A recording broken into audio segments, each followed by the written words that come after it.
All right, hello and welcome back to Unqualified Analysis. The show is zero qualifications, zero credentials, but a few more clothes on today. Bit of a chilly day outside. Also, got the hat on, so you know what that means. I didn't shower this morning. You already know what's up. Besides that, though, besides the lazy day starting here, I've got a whole chock full section of tabs open in my Google Chrome free ad there for whatever Internet Explorer you decide to use. I got a bajillion tabs open because we got a special episode for y'all today. Of course, going through the updates in the NBA playoffs because that's what's going on right now. But after that, got a quick headline about failing the idiot test, if you will. I'll elaborate on that in a minute, but you all probably know what I'm going to get to there. Then we got the yearly show that you've all been waiting for, I'm sure, the Draft Needs Special. I go through all 32 teams, tell you which areas of need they should be focusing on now that we are on the doorstep of the draft, just coming up this Thursday, one of my favorite times of the year, at least in the first round. I wouldn't say I have a life necessarily, but I got better things to do than to watch rounds 2 through 7. So first round should be fun, though, to say the least. So we got a jam-packed episode for you today. Might be pushing 2 hours. We'll have to see how long that Draft Need Special goes on for. But first things first, hey, I'm your host, Caleb Verzak, by the way. You can follow me on all my socials at Caleb Verzak. Shoot me a DM if you want to add something to the show. Link to my Twitter will be down in the description. Also, subscribe wherever you're listening. Apple, Spotify, YouTube, Amazon. Any one of those, just go down there, look for that follow or subscribe button. Click that real quick, and then you'll just know whenever I upload any of these. Also, by the way, if you want to know when I upload these, it's every Tuesday, you silly goose. I'll tell you what, it's coming out right now as you're listening to this, maybe, or if you're listening to it later, it came out on Tuesday, so there you go. Enough rambling around, talking in circles, though. Let's get you updated on what happened in the past week in the NBA playoffs. It's a fun week. We got to get through it real quick because we got a lot to get to in this one. All right, and starting off in the Eastern Conference, we're just going to go right down the list of the matchups. Here we got the 1 versus 8 Bucks versus Heat. Heat are actually ahead right now, 2-1. Giannis had that lower back injury that we talked about in the last episode. He has not played in the last 2 games. They went 1-1 in those games, absolutely blew the doors off the Heat in game 2, then came back to Miami for game 3 and got kind of worked in that one. It is what it is there. Giannis will be available for game 4, though. I mean, hasn't played since game 1, but is coming back tonight as I'm recording this. Don't know how that goes just yet because, of course, I'm recording this at really even earlier than usual. It's before noon this time around, so I don't know how it goes. You all can just look over on whatever sporting app that you look for scores, and you can look that up right away, I suppose, but I have no idea at this point. Either way, the Sixers-Celtics series with Giannis's nebulous injury situation, it kind of depends on how he looks in game 4. Well, I'll be watching that very closely to see how that one works out. With that health situation, though, interesting series coming up in the second round between the Sixers and the Celtics. Kind of getting ahead of myself on the Celtics right now, but we'll get to that in just a bit. That's going to be a massive, massive series. Could end up being a Eastern Conference Finals. Before the Eastern Conference Finals, basically. Those are the 2 best teams left probably right now with the Giannis Antetokounmpo health situation. Again, we'll have to see how he looks in game 4, but not looking great right now for the Bucks and how it's going right now. Also, you hate to see it. Victor Oladipo, man, I was watching that live, and man, that just broke my heart. He tore his patellar tendon, and if you knew what you were looking for, you could tell right away. He just went up, did not have any push whatsoever on that left knee, goes down immediately holding that patella, and yeah, everyone was just broken up about it. I hate to see it. He's a guy that had so many injuries over and over again over the last several seasons, has not really been able to get it right ever since he came down to Miami as far as those injuries are concerned. And this one, man, you just hate to see it because he already really wasn't the same player that he was before those injuries. And now he suffered, maybe outside of the Achilles, hell, maybe even more so than an Achilles injury, probably the most severe injury that you can get as really any guy playing an explosive sport, especially like Victor Oladipo playing guard in the NBA. That's maybe a career ender right there. You hate to see it. Hopefully he had some good injury guarantees there, but I have a hard time seeing him getting back in an NBA lineup at any point. And if he does, good for him. It would be a comeback story of all comeback stories. I'd love to see it. But man, you just hate to see it. A torn patella is just devastating. If you're in one of those explosive sports, just a devastating injury that's hard to come back for. But like I said, game 4 of this series, back to the actual basketball of the situation, on Monday night. Y'all will know how this thing goes, but I'm recording this well before tip, so could either be tied series or a serious hole for the Bucks to climb out of. No matter what, this and every other series is going to be decided this week. No series, I think, is lasting beyond Sunday. Game 7 at the latest, I think, is on Sunday of this, or I guess next week, however you decide to look at it. But that's what we're looking forward to. All these series will be wrapped up at some point this week. So moving on to the next one, the 2 versus 7 in the East, the Celtics versus Hawks. The Celtics currently lead 3-1 right now. They as expected, the Trae Young game did happen. I said last week, you can't put it past them. I expect, Trae Young come out, ball out in one game, and then get them at least one win in this one. So you get a nice little gentleman sweep. That happened in game 3. He scored 32 on 12 of 22 shooting. That, however, feels like the last win the Hawks are going to get. The Celtics came out the next game in game 4. Didn't work them necessarily, but won pretty comfortably, and now they can close this thing out tonight when this comes out at home in Boston. The Sixers are already waiting for them in the second round, though, so let's just talk about them real quick. Sixers versus Nets. Pretty much exactly what I thought. Nets got no stars whatsoever.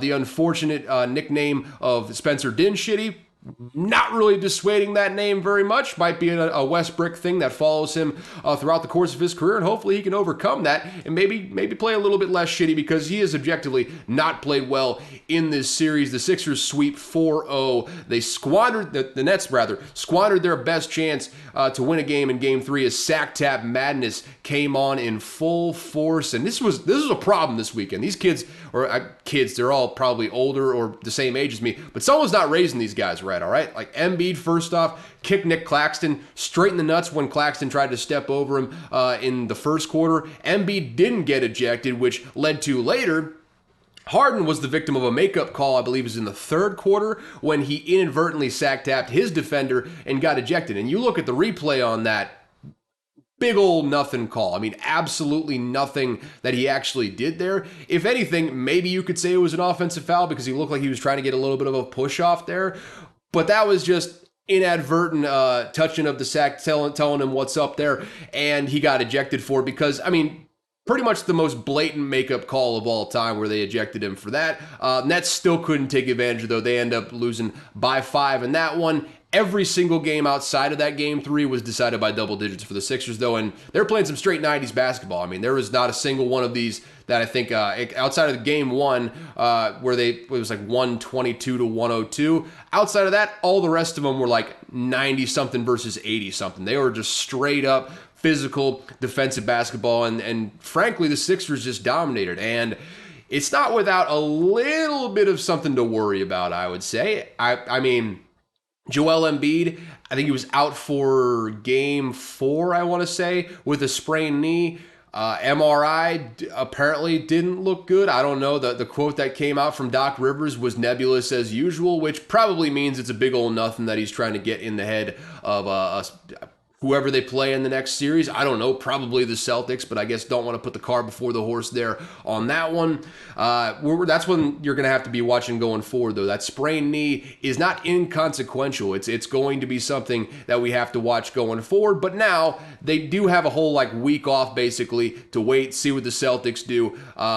Hopefully, well, maybe not hopefully, but Celtics probably going to end up winning this one. Either way, a week off for Embiid to rest that knee and see who they face in the next round. But that, like I said before, that Eastern Conference second round matchup between the Sixers and assuming the Celtics take care of business here in the next game or two is going to possibly be the winner takes all in the East when it's all said and done. I mean, credit to the Knicks, credit to the Heat if they end up pulling this one out. Hell, credit to the Bucks if Giannis comes back and ends up taking care of business here versus the Heat. But right now, the Sixers and the Celtics look like the best teams in the East right now. And just mention them for a second there. Let's talk about that Cavs versus Knicks series. And really, I thought it would be closer than it was, and there's still a chance for it to get closer, but the Knicks currently have a commanding 3-1 lead, and the Cavs did even the series after that banger in game 1. I will say after game one, they didn't really have a whole lot of good games in this series. It just, blowout, maybe not a blowout necessarily. Game two was definitely a blowout, but they're all winning comfortably, essentially. It's not necessarily the most competitive games in the world, but after that game two, the Knicks just breezed to 2 straight victories to put them on the doorstep of closing out the series. The Garden is just overpowering, man. I think if you didn't see it, go look up some of the videos from the Garden as this was all going on. I mean, there's the whole crowd, 15-some thousand people singing New York, New York by Frank Sinatra, I think it was. I don't know. I'm not that big into the music scene there, especially when it comes to Frank Sinatra. But the scenes there in that arena, just second to none. This is why the Knicks being good is just so great for the league. You get scenes like this, just no one does it like Madison Square Garden, and those fans are just starving to be insufferable at a basketball game, and I love to see them be insufferable at a basketball game, quite frankly. So it's just good for basketball right now, good for the NBA. The under has been the play in this series, a lot like that Sixers-Nets series. Not a single game has reached 200 combined points yet, and I doubt they'll start now, quite frankly. I mean, it's Tom Thibodeau versus the Cavs here, and Cavs have been one of the better defensive teams all year, so you got 2 defensive pit bulls out here just duking it out one-on-one the whole time. This is also playoff basketball, man. Things kind of slow down. The defense ratchets up a little bit. It's why the playoffs are a lot of bit better than the regular season when it's all said and done. But commanding 3-1 series for the Knicks here. I have a hard time seeing the Cavs roll over in Game 5. It'll probably push to at least 6, but we'll find out Wednesday night in Cleveland when Game 5 tips off. That does it for the Eastern Conference. Over in the West, got the Nuggets versus the Timberwolves. Nuggets lead 3-1. Had a chance to win this series in a sweep last night as I'm recording this on Sunday, but outside of Game 1, these have all been relatively close, so credit to the T-Wolves for not getting absolutely worked like the Nets did. Nuggets had a chance, like I said, to end things on Sunday, but those pesky T-Wolves pushed it to overtime, hung around, ultimately won it in overtime. So 3-1 series right now. Nuggets will get another chance to close this thing out tonight in Game 5. But unless you're a serious NBA fan, no one's going to be watching because it's on NBA TV, and I can't blame them. It's Nuggets versus T-Wolves. Not a whole lot of intrigue there in that series. So let's just move on, shall we? Not the most intriguing, but the second most intriguing. Well, Western Conference has been very good in the first round, so I can't even say this is even the second most intriguing because the Suns-Clippers has been pretty intriguing as well. But Grizzlies-Lakers, I can just finally spit that out. Lakers currently lead 2-1, and Dylan Brooks saw that the Sat Tap Madness was going on. He obviously watched that Philadelphia-Brooklyn game, on that Game 3, and said, you know what, I got to get in on this action. He decided to join in on the Sat Tap Madness in his own Game 3. He got ejected for cup checking LeBron while playing some defense. Then he said the media is, quote-unquote, painting him as a villain after he's the one who said, quote, I poke bears. Makes a lot of sense, Dylan Brooks. Makes a lot of sense. That being said, fun guy to hate, though. I'll tell you what, makes the NBA more interesting to have guys that are absolute pests like that around. That being said, he shot the Grizzlies right out of Game 3, man. They scored all of 9 points in the first quarter. A lot of that due in part to Dylan Brooks just clanging off shots every which way. I think he went 3 for 13 in Game 3. And ultimately, Ja Morant went out of his mind in the fourth quarter. He finished with 45. Lakers did end up winning by double digits, though, 111-101 to take that 2-1 lead. Game 4 is already finished as you're listening to this, but I have no idea how it went because it's happening after I record, so I've got no idea. You guys know it could either be a 3-1 series for the Lakers, or we could have this thing all tied up once again. Still anyone's series heading into Monday night, so that should be a pivotal Game 4 to look forward to. Moving on to what is unquestionably the best series in the entire playoffs right now. Kings versus Warriors, light the beam versus the defending NBA champions. Series currently tied 2-2. Like I said, best series in the entire postseason right now. No other series is coming even close. I think there's really been maybe one bad game in this entire thing, maybe 2 bad games. Really just one, though, because I think the Kings kind of pulled away late in Game 2.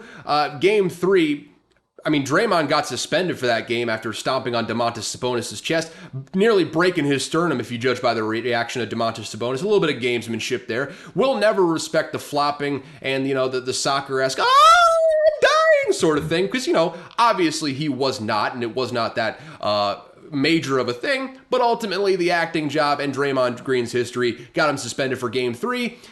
Didn't get him the win, though. The Warriors go back to Oracle. They absolutely thumped the Kings in Game 3. Then Draymond comes off the bench in Game 4, and there you go. Sweep the homestand at Oracle. Series tied back up 2-2. But I'll tell you what, Steph damn near coughed one up in Game 4, man. It could have been 3-1 very easily for the Kings. The final score was like 126 to 125. Great game. It's been great games all series in this one. 1 and 4 have both been absolute bangers in this series. And I think a lot more people got to watch Game 4 because it wasn't, 10 p.m. tip-off. We've talked about that before. It should be a crime against humanity to have a 10 p.m. kickoff, but I digress on that front. He turned the ball over, did Steph, by trying to call a timeout when the Warriors had no timeouts to take. Then he shot a floater with like 12 seconds left on the game clock to give the Kings plenty of time for a game-winning shot. And ultimately, luckily, Harrison Barnes was the one that ended up taking that last shot instead of De'Aaron Fox, which it probably should have been.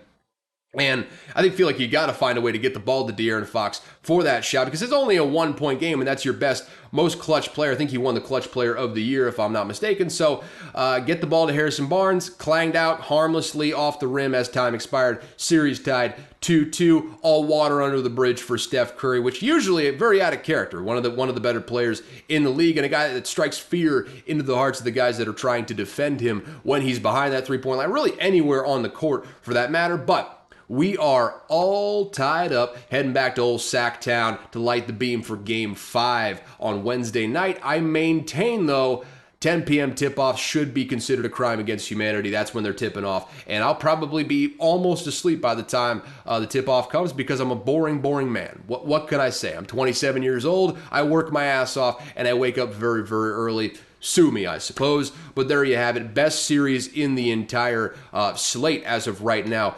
Kings-Warriors tied at 2-2. Watching that one very closely, or as closely as I can, being a boring old man as I am at the age of 27. In the final series to update here, we got the Suns versus Clippers. The Suns are ahead 3-1 as of right now, and my bad, guys. I forgot that Kawhi's knees are made of glass, essentially. He was nothing short of spectacular in games 1 and 2. I mean, he was scoring like mid-30s a game. He scored like 38 in game 1. Similar total in game 2, but misses game 3 and 4 with a knee sprain, both of which won by the Suns. Excuse me.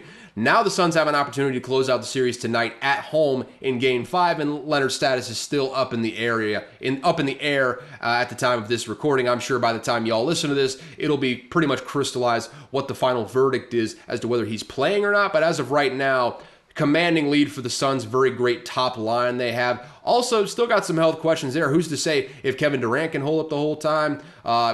Chris Paul, about as ancient can get at the point guard position, and still be playing relatively effectively, though he's still a shell of his former self, quite frankly, but still playing good enough to distribute the ball around to the other playmakers around him. He's still got Ayton. He's still got Devin Booker, who's been spectacular in this series. And he's still got Kevin Durant, who, even if he's shooting like 17 shots a game, still finds a way to get like 25 to 28 every single time out there. Just one of the most efficient seasons we've ever seen, and one of the more efficient players in NBA history. Damn shame Kawhi can't stay on the court, though. This was shaping up to be a really fun series in games 1 and 2, but alas, looks like the Suns are going to win this one in either the next game or the game after that. Still time for the Clippers to make a comeback, but we simply can't trust that their best player, Kawhi Leonard, can be on the court on a given night, which kind of sucks. I hate to see it, but it is what it is. My prediction for the Western Conference, for the Suns to come out of the Western Conference, still looking alive and well, looking very good right now, so I can't complain,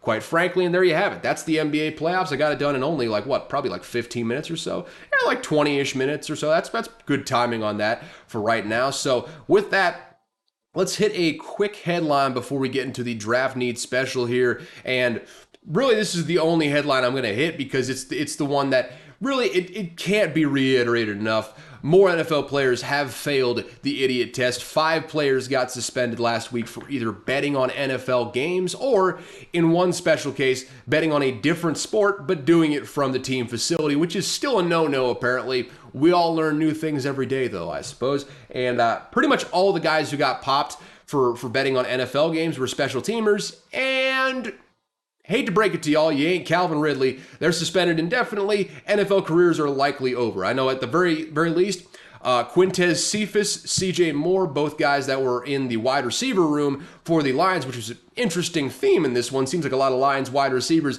ended up getting popped in this little gambling sting. Both of those guys were suspended indefinitely. Both of those guys cut pretty much the second that these suspensions were handed down. I have a hard time seeing them ever getting back in the league again, unfortunately, but you failed the idiot test. It is what it is here, man. The one big name that did get caught up in all this was the Lions' 2022 first-round pick, wide receiver Jameson Williams, who is the one guy who got caught betting on different sports but doing it from the facility. It might have been another guy in there, but he was kind of a lower-level special teamer guy as well in that one. This was like the only starting caliber guy that got popped in this gambling sting. And yeah, betting on other sports is totally above board, apparently, as long as you don't do it on NFL property, which I think pretty much everyone kind of found out when these suspensions got handed down. Did not know that betting on sports in general was just verboten inside an NFL facility. But hey, now you know, you won't do it again. You got a relative slap on the wrist with 6 games. Still, it's to be expected. You got to come down hard on these things if you want to rein in the gambling, especially in the modern era when it is so prevalent everywhere. Now is when you kind of got to tighten your grip even more to make sure this sort of thing doesn't happen. And I've said it before, I'll say it again now. You just can't fail the idiot test, man. That's what this is. Since time immemorial, players have known that betting on NFL games is the cardinal sin that will get you the heaviest punishment and get you likely banned from the league unless you're like a Calvin Ridley or a Jameson Williams and you're just that special of a talent. Outside of that, though, you just can't do it. And it's not like it could have somehow slipped their minds. There are signs everywhere in these team facilities saying don't bet on games, don't gamble, don't do this sorts of things. I don't even know if they specify in the team facility on those other sports now that sports gambling has become more prevalent everywhere. But still, there's signs all over these team facilities to where do not gamble on games, do not gamble on games. You will be slapped over the face with a book about 1,000 times if you do end up betting on NFL games. This, like I said, that's why I say this is the idiot test, because you have to be absolutely stupid to think you're going to get away with something like this. I mean, bottom line, you failed the idiot test. You get the book thrown at you. It's simple as that. I don't really feel sorry for the handful of guys who were suspended indefinitely, because they should have known how dumb they were being. And they had to know as well, especially if you're doing an online sports betting thing. A lot of those sports books will not let you use a VPN. If they detect that you're using a VPN, they won't even let you log on. Trust me, I've tried once or twice and it did not work out, and we'll just leave it at that for trying not to incriminate myself and whatnot. But even knowing that you don't have a VPN, they track every single person, especially in these online platforms. Well, one, if they see, they got facial recognition in these Vegas, all these casinos. If they see an NFL player going into a sports book, you're popped, you're done. It's not happening anymore, and they can track all of your bets accordingly. But especially on these online forums, they have your information, they have your name, they have a flagging system that tells these sports books when players bet on forbidden games, if you will. They monitor all that stuff. If you think you could get away with this, you are an idiot. And that's why I call this the idiot test, because you have to be stupid, abjectly dumb to think that you can get away with betting on an NFL game. It's just simply not going to happen. But can't spend too much time on this story, though, because I've got a special segment for y'all today. It is the Draft Need Special. And before that, let me get a drink of this ice-cold orange drink over here full of electrolytes. And you already know what time it is. It's the second annual Draft Need Special. I think I did this last year. Otherwise, I'm just totally wrong, and I'm just blowing smoke up all of our asses here. But this is where I will try to quickly run through all 32 teams from best to worst and give you the areas I think they need to be focusing on heading into the 2023 NFL Draft. one of my favorite times of the year right now, starting on Thursday. And you know what? I'll tell you what, that Thursday draft night, the first round picks, the trades, it just fills me with such giddy joy watching that sort of thing, or at the very least, following on my phone because every insider ends up tweeting out all the draft picks. Anyways, I digress on that front, though. You all know what it is, just stating what teams need going into the draft, starting from best to worst, reverse standings order. I'm not going through the draft order because obviously Dolphins don't have a draft pick because they tampered with Tom Brady. The Rams don't have a draft pick because they're stupid. No real other way to put that. Also, the Broncos don't have a first-round draft pick because they got fooled pretty hard by the Seahawks into handing over the entire farm system for Russell Wilson last year. So it's easier to just go through reverse, well, I guess just standings order here, going from best to worst here. So without further ado, let's pop this bad boy open and try to keep this episode under 2 hours, shall we? And starting off on my long list of tabs that I have open, I got 32 tabs open on my browser right now. My computer's working like a champ right now, not crashing even in the least, and I love to see it. But we're starting off with the Chiefs here, and you go down the roster, defense, not quite as bad as I thought it might be. I mean, you got some solid pickups on the defensive line. You drafted George Karlaftis last year. You brought in Charles Omenihu, and you still got Chris Jones. And you brought in Danny Shelton. I want to say, actually, Danny Shelton, not the best in the world. You might want to look at some interior defensive linemen. But that's all to say, defense, not quite as bad as I thought it would be coming into last year. Got a great linebacking core, got a solid secondary, and you added, I guess, Mike Edwards, maybe not the greatest safety in the world, but a starting caliber safety. I think he started last year for the Bucs. The real needs come on the offensive side, I would say. I'm looking at wide receiver and tackle specifically. You lost both starting tackles last year to free agency. You brought in Jawan Taylor to play left tackle. He's never played left tackle before in his life, but you're paying him the big bucks, so you assume that he'll step in and perform that role. You're not going to be looking for left tackle when you just signed a guy to 4 years, $80 million at that position. So right now, looking at that right tackle, who's to say what Lucas Niang does? But, inside they still got Joe Tooney, Creed Humphrey, Trey Smith, all guys that are coming back from last year, if I'm not mistaken. Right tackle is the one you're really looking at to replace there. And at wide receiver, your number one receiver right now is Marquez Valdez-Scantling. And obviously you can say Patrick Mahomes, a lot like the Rodgers effect over the last several years in Green Bay, really since they won the Super Bowl. You can kind of skate by with a lesser group of receivers. Still a very fast group. I mean, MVS, very good deep threat. Kadarius Toney, one of the fastest guys in the NFL. Sky Moore ran like a 4.2 at last year's combine, but still, that's outside of Marquez Valdez-Scantling. It's a short, small receiving core, and it's a bunch of guys that are not. I mean, I don't know if you'd like to have Kadarius Toney as a number 2, quite frankly, and Sky Moore it's number 3. I mean, that's okay, but really you've got no real number 1 and a bunch of number 3s are better. You need better depth at the wide receiver position, and you need one of those beasts to come out there. I'm not really sure it's a particularly deep receiver draft. It's not a bad receiving. It's not a good receiving draft. I'll put it to you that way. But it's not a bad receiving draft either. So maybe later in the first round, I'm not sure if there's anyone that's going to be just sitting there waiting for them to get picked, but you got to add someone, I think, at the wide receiver position as well as that right tackle position. And let's X out the first of these tabs and let's go on to the second one here. We got the Philadelphia Eagles here, and I'm looking at their roster. They lost a bunch of guys in free agency. That being said, still a very good offensive skill position group.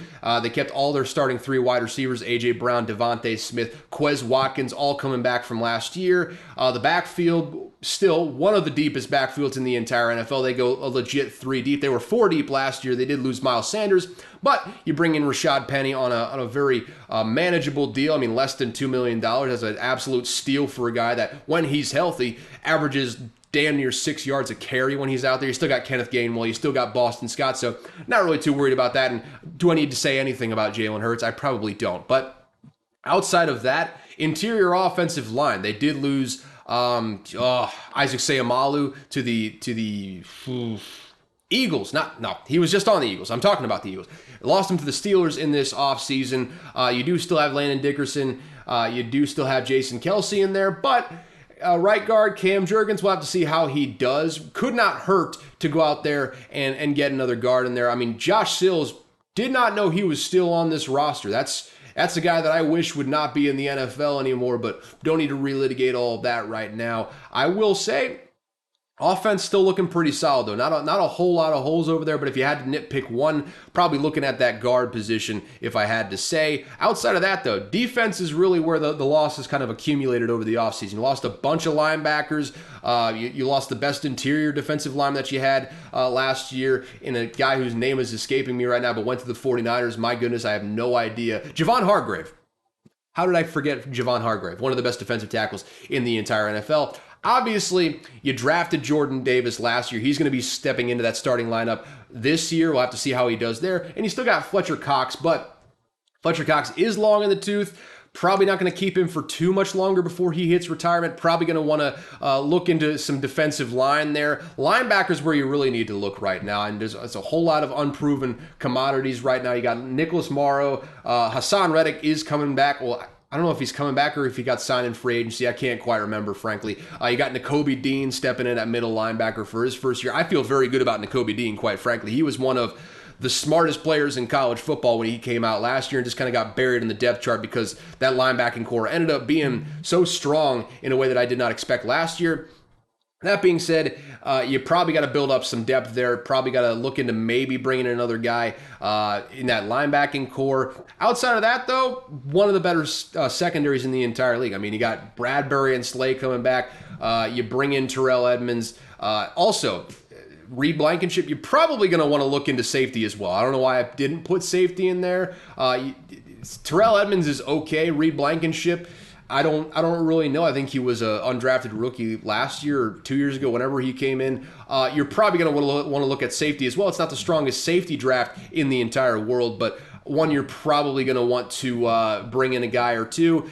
A lot of the moral of the story is here, though, a lot of the holes are on the defensive side of the ball. That's probably where they're going to be focusing a lot of their efforts. That being said, would not be surprised at all if they just pulled the fuck it button or chain, whatever you want to call it, and drafted Bijan Robinson 10 overall, because that would just be, oh my goodness, Bijan Robinson in that running scheme. My goodness, does that sound like that? That just sounds like sex on my television right there. But outside of that, they got a lot of needs in the defensive side, and I'll be interested to see how they address those throughout the course of this season. Obviously, they still got a very solid pass rush, so not a whole lot of holes to fill. I think they should still be right there at the top of the division, but there are some things they need to address on that defensive side of the ball. Now we're closing the second tab that is open right now, and moving on to the third team on the list, we got the Buffalo Bills, and mostly, I mean,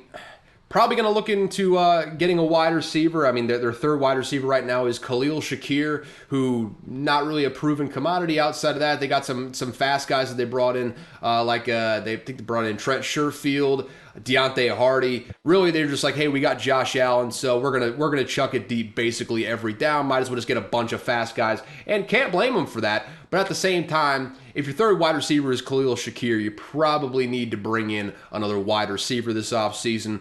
Outside of that, though, really just general offensive line. Interior offensive line in specific, they didn't really get a whole lot of push up front. Obviously, you still got Deion Dawkins out there, who is a solid left tackle. You got Connor McGovern, who's a solid pick up there as well. Mitch Morse and Ryan Bates, not really proven commodities in my book, and they didn't really have a very good running game last year. That kind of comes down to what the interior of that offensive line was doing. So I think that's a area of the team that you need to address as well. And really, defense doesn't look too bad. I mean, you still got Greg Russo, Ed Oliver, Daquan Jones, Vaughn Miller. I think all of those guys are guys that are coming back from last year's team. But you did end up losing Tremaine Edmonds to free agency to those stupid Bears. So a lot of linebacker questions right now. I'd like to see them address some of that in this year's draft as well. Outside of that, though, I mean, still a solid team. I mean, they got Tre'Davious White, Dane Jackson, who they just drafted. You got Micah Hyde, Jordan Poyer, both coming back. You signed Taylor Rapp just in case Micah Hyde can't go or Jordan Poyer has some sort of injury situation. We'll have to see how DeMar Hamlin does coming back from his heart situation. He got cleared over the past week, so good news there. But it's a deep secondary. I don't really think you got to address that too much. Just kind of the linebacking core and the offensive line you probably got to address if you want to make this team stronger going into next season. Also, the wide receivers. Khalil Shakir at the third wide receiver spot. I'd like to see him do a little bit better than that going forward. With that, though, let's move on to the 49ers up next. We have got those guys, and still one of the better teams in the entire league right now. I mean, Juwan Jennings is their third receiver. You might want to add another receiver in there as well. But you still got Debo, you still got Brandon Ayuk, you got Christian McCaffrey. Who the hell knows what's going to happen at quarterback, but they're not going to draft a quarterback, I'll tell you that right now. It's either going to be Trey Lance or it's going to be Brock Purdy. It looks like Brock Purdy is the one they're leaning towards at the moment. But really, the one hole on the offense is offensive line. I think they lost their right tackle, Mike McGlinchey. They lost some interior linemen as well. That's an area that they're probably going to need to address, get some young blood in there to kind of bolster up that offensive line. The Shanahan run scheme does do them a lot of favors as far as, helping them out, maybe not put them in some bad positions, but at the same time, you need to keep that offensive line stocked if you want to keep being productive in that running game. And of course, still got Christian McCaffrey, still got Elijah Mitchell. So not the worst situation in the world that you find yourself in, but still, you're going to want to keep that offensive line covered nice and stocked. And as far as the defense is concerned, I mean, still one of the best defenses in the entire league. I mean, Drake Jackson, totally unproven commodity, so we'll have to see how that works out at the left defensive end. But you got Javon Hargrave, Eric Armstead, and Nick Bosa outside of him. A killer defensive line, one of the best defensive lines in the entire league, and you still got Dre Greenlaw and Fred Warner. That being said, Oren Burks at the other linebacker position, which is why I am saying no disrespect to Oren Burks, he's just an unproven commodity. So I would say probably going to want to add some linebacker depth there, just in case that doesn't work out with Oren Burks. Maybe you need to delve into the well a little bit, if you will. Probably going to want to bolster that a little bit. And, I mean, the safety is pretty much, not the safety, the secondary is pretty much exactly who they had last year. I think Deshaun Gibson is the guy that steps in there. They still got Travarius Ward. You still got Diamador Lenore. Hope I pronounced that thing right. And you got Talanoa Hufanga, one of the great names in the entire league. So, overall, still a very good defense. And as long as they get some good play calling, obviously you lost D'Amico Ryans to the Texans head coaching job over there. But as long as they get some good play calling, I think they do end up still being a very good defense. I think they still probably end up running away with this division when it's all said and done. But look at that O-line, look at that linebacker depth. They'll be right back to where they were last year, assuming that the quarterback situation goes as planned, which who the hell ever knows with the San Francisco 49ers. But I digress. With that, let's move on to my boys. The Minnesota Vikings finished 13-4 last year, and I'll tell you what, got some holes to fill. Got a lot of holes to fill. In fact, first and foremost, third wide receiver is Jalen Reagor right now, a guy who despise is probably strong, but I don't think Jalen Reagor is that good. And him being the third receiver, not that great. I like KJ Osborne. Do I need to say anything about Justin Jefferson? Probably not. But you got to get some depth in there with the wide receiver core. I'd like to see them take a wide receiver at some point. Outside of that, though, on the offense, Dalvin Cook, it's looking more and more like he won't even be on the team this year. Probably a post-June 1 designated cut unless someone trades for him on draft night. And outside of that, you're now looking staring right down the barrel of having Alexander Madison, Kene Nwangwu, and Ty Chandler in that backfield, which is to say probably going to want to draft a running back this year if I had to guess. But that's really all that really jumps out in the offensive line. Got the exact same, the offensive side of the ball, got the exact same starters. Outside of that, full same slate on the offensive line. You got Christian Darrisaw, Ezra Cleveland, Garrett Bradbury, Ed Ingram, who you'll expect a big jump from him in year 2. And then you got right tackle Brian O'Neill coming off that season-ending injury from last year. So still looking solid on the offense, and you still got Kevin O'Connell calling the plays. We'll have to see what happens with Kirk Cousins, but that's neither here nor there. We might take a quarterback in this year's draft is what I'm getting at there. But who's to say? It's going to be an exciting draft night if nothing else. We'll see what direction they're really looking to lean into. Some big holes in the defensive side, though. I'm looking at cornerback and I'm looking at defensive tackle. Cornerback is just, it's a tale as old as time right now. What can I say? We're drafting, I think like 7 of the last 10 drafts. The Vikings have drafted a cornerback, and looks like we're going in the first round. That is, looks like we're going for 8 out of the last 11 right now, though, because right now the starting. Well, actually, that's not true because we just signed Byron Murphy, right? So Caleb Evans is probably going to be the slot corner, and we're looking at Andrew Booth Jr., who did not play at all last year, basically, and you got Byron Murphy, who solid pickup, but those are basically your top two. Your top 2 corners right now, and you got Cam Bynum at safety, still Harrison Smith at strong safety as well, so not a bad little group there at safety. And also you got Lewis Seen coming in off the bench, last year's first round pick. We'll have to see how he looks coming off that massive leg injury that he suffered last year early on in London. That's what I'm looking at, though. I'm looking at cornerback. I'm looking at defensive tackle. As far as the linebackers are concerned, I mean, could be worse. We've got Marcus Davenport and Daniil Hunter, as well as Zadarius Smith. So pass rusher pretty stacked on that front.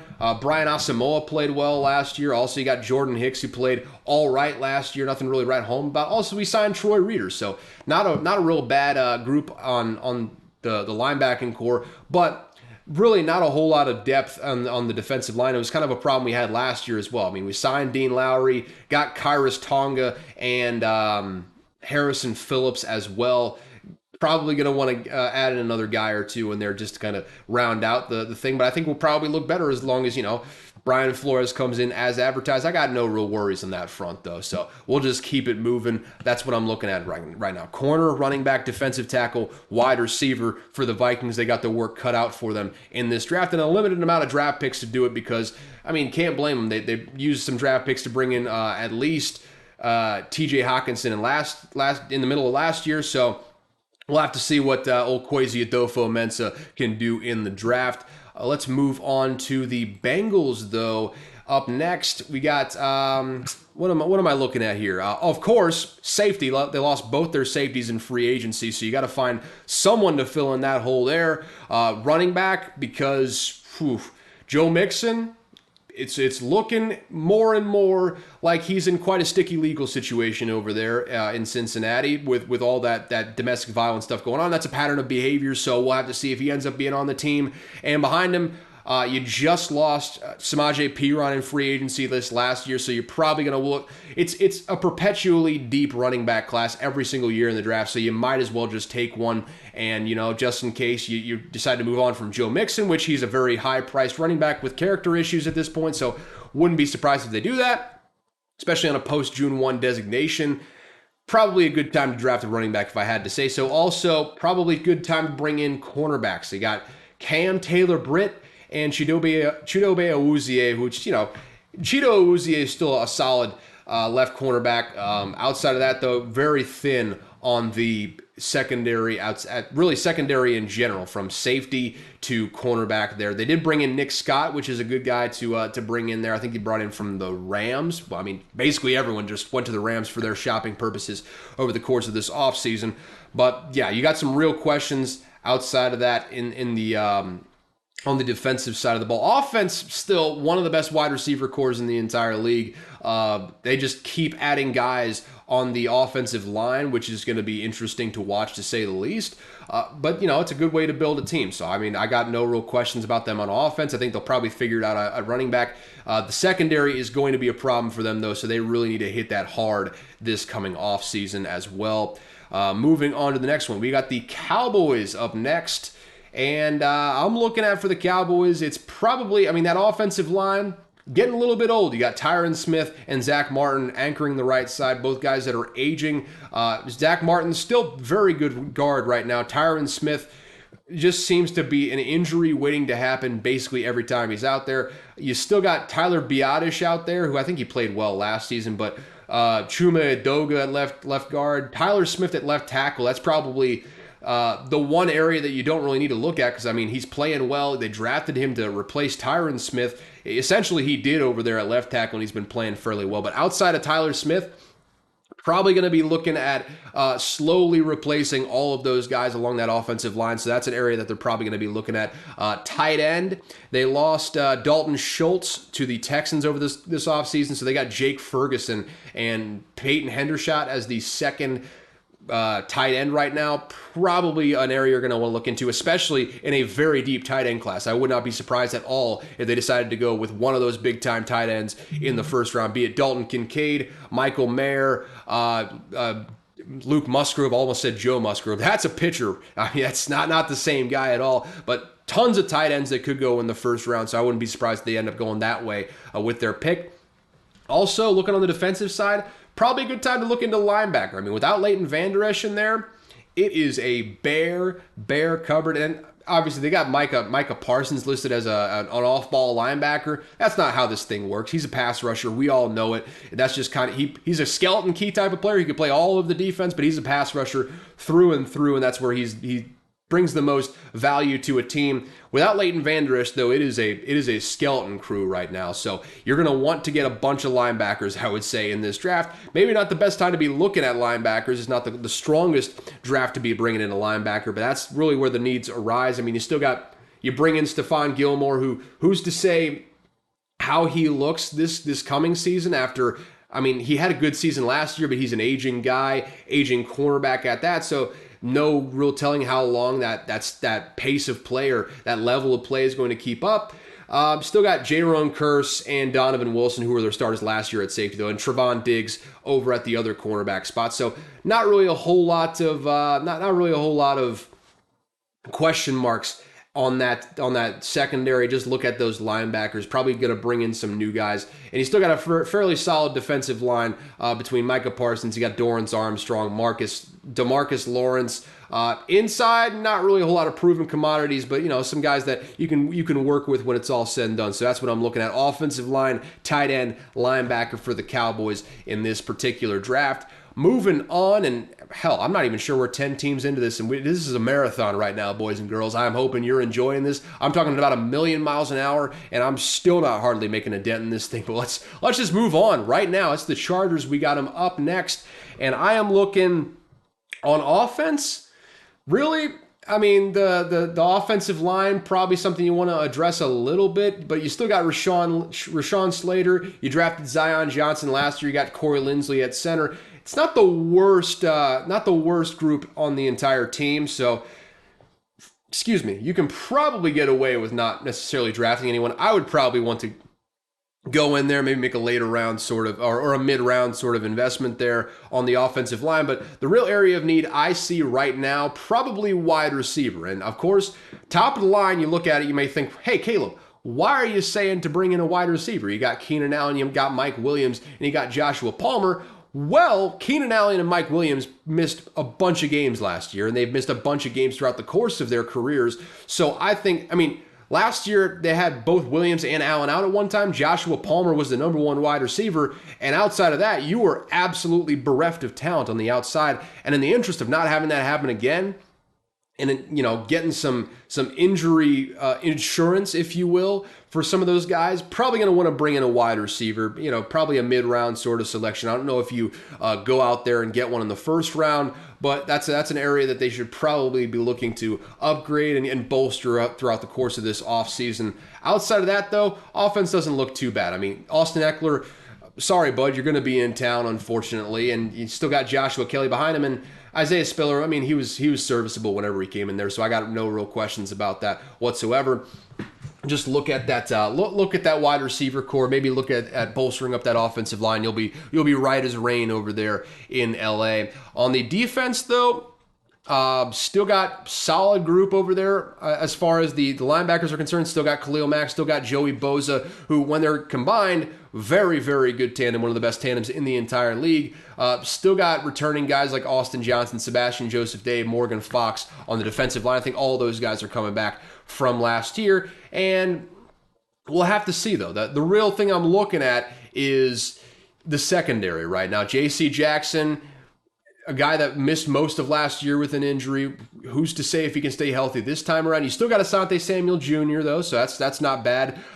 Next to Derwin James, though, I'm looking at safety as the main need on this defense. You got Alohi Gilman, Aloha, probably Aloha to the bench if I had to guess, because I'm not sure he's going to be the guy that starts there day one. I think they probably end up maybe not doing it in the first round, but really looking into one of these safeties to bring in to try and bolster up that secondary a little bit, because it's basically just Derwin James covering up all sorts of holes everywhere and not really a whole lot of help from the other safety back there. So probably an area they're going to be investing some capital in, if you will, in the draft variety.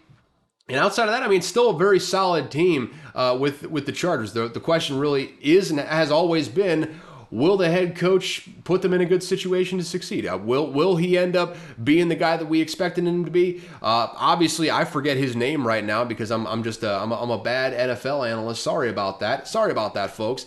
But Brandon Staley finally came to me at some point. My brain is just spinning around in circles, so I apologize for that. But will he end up putting this team in good positions to win? That's really what it comes down to. They finished 10-7. They blew up a giant lead in the playoffs last year. If they want to not do that, probably going to want to focus a little bit more energy on the defensive side, specifically in the secondary in this coming season. But let's move on to the next one on the list. It is the Baltimore Ravens. And setting the uncertainty at quarterback aside, they've still got some big holes to fill. Firstly, starting off with the offense, wide receiver. What else is new? They never have any wide receivers. I mean, they bring in Odell Beckham Jr., not really sure what he's going to look like.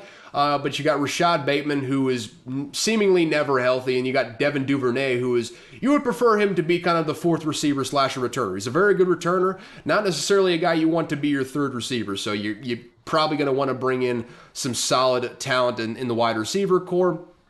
Outside of that, though, they lost Ben Powers in I believe, free agency. Not I believe, it was free agency. Still got Tyler Linderbaum that you got there in there last year in the draft, but you're losing Ben Powers. You currently got Kevin Zeitler starting at right guard. Probably not something that you want to have going throughout the course of the year. Not really sure if you can trust Zeitler to stay healthy for all that time, but an area that you're going to want to look into in this draft. You tackle at the very least, you got Ronnie Stanley and Morgan Moses, so you're just really kind of focusing on the interior of that offensive line, the guard specifically, to kind of bolster up the group there.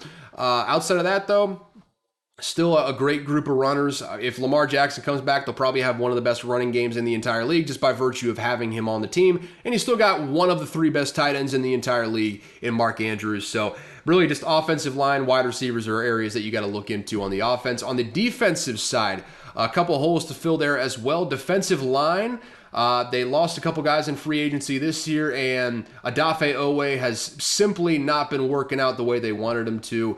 Tyus Bowser, still a solid guy to have out there, and he's still got a solid group of linebackers, but right now we're looking staring straight down the barrel of your starting three on the defensive line being Justin Matabuke, Michael Pierce, and Broderick Washington, which is not something that should probably be a thing going into next year. They will address that accordingly, I would imagine. So there you have it for the Ravens right there. Defensive line, cornerback, wide receiver, and guard are the areas of need you're looking into. Also, probably should sign your quarterback to a long-term deal, or I doubt he's going to show up, but that's a situation that's going to get louder and louder as the offseason goes along, if you can even imagine that.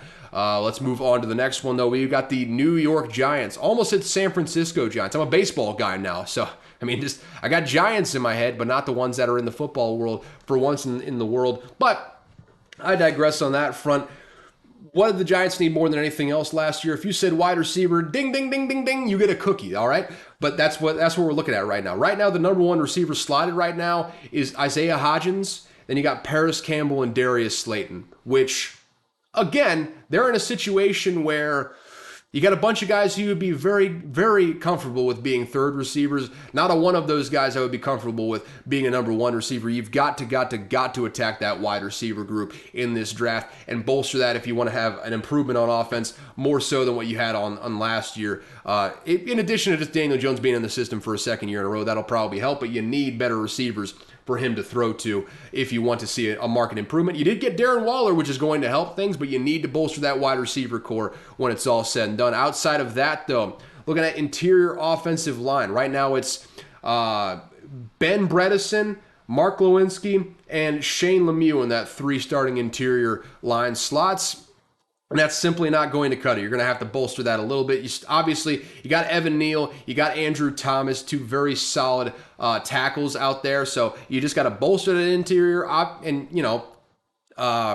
Brian Dayball, I have a real habit of forgetting coaches' names today, but Brian Dayball, very, very solid at scheming up the run game, helping out, especially having a running quarterback helps a lot as well, but bolstering that interior will help even more so. You don't want to end up like the Bills on the other side of things, so going to want to bolster that interior line. As far as the defense is concerned, really a solid group when you look at it. I mean, you got a good group of defensive linemen between Dexter Lawrence and Leonard Williams, Jihad Ward. Really, quite a slip of the tongue there. But Jihad Ward, maybe not the most proven commodity in the world, but playing him next to Dexter Lawrence and Leonard Williams, probably going to end up paying dividends for him. Got a solid group of linebackers as well. After drafting Kayvon Thibodeau last year, Azeez Ojulari's got some solid pass rushers. I'm looking at specifically the safeties, though. They lost a couple guys in free agency this year. Right now, you got Bobby McCain, you got Xavier McKinney at the starting safety spots right now. I'd like to see them add another guy or two in that safety room, in that not wide receiver, Jesus, in the secondary room, kind of bolster things back there. But yeah, that's pretty much it on the defensive side. They really, for all the griping we did about them, or I did about them preseason last year, I mean, they've still got Wink Martindale.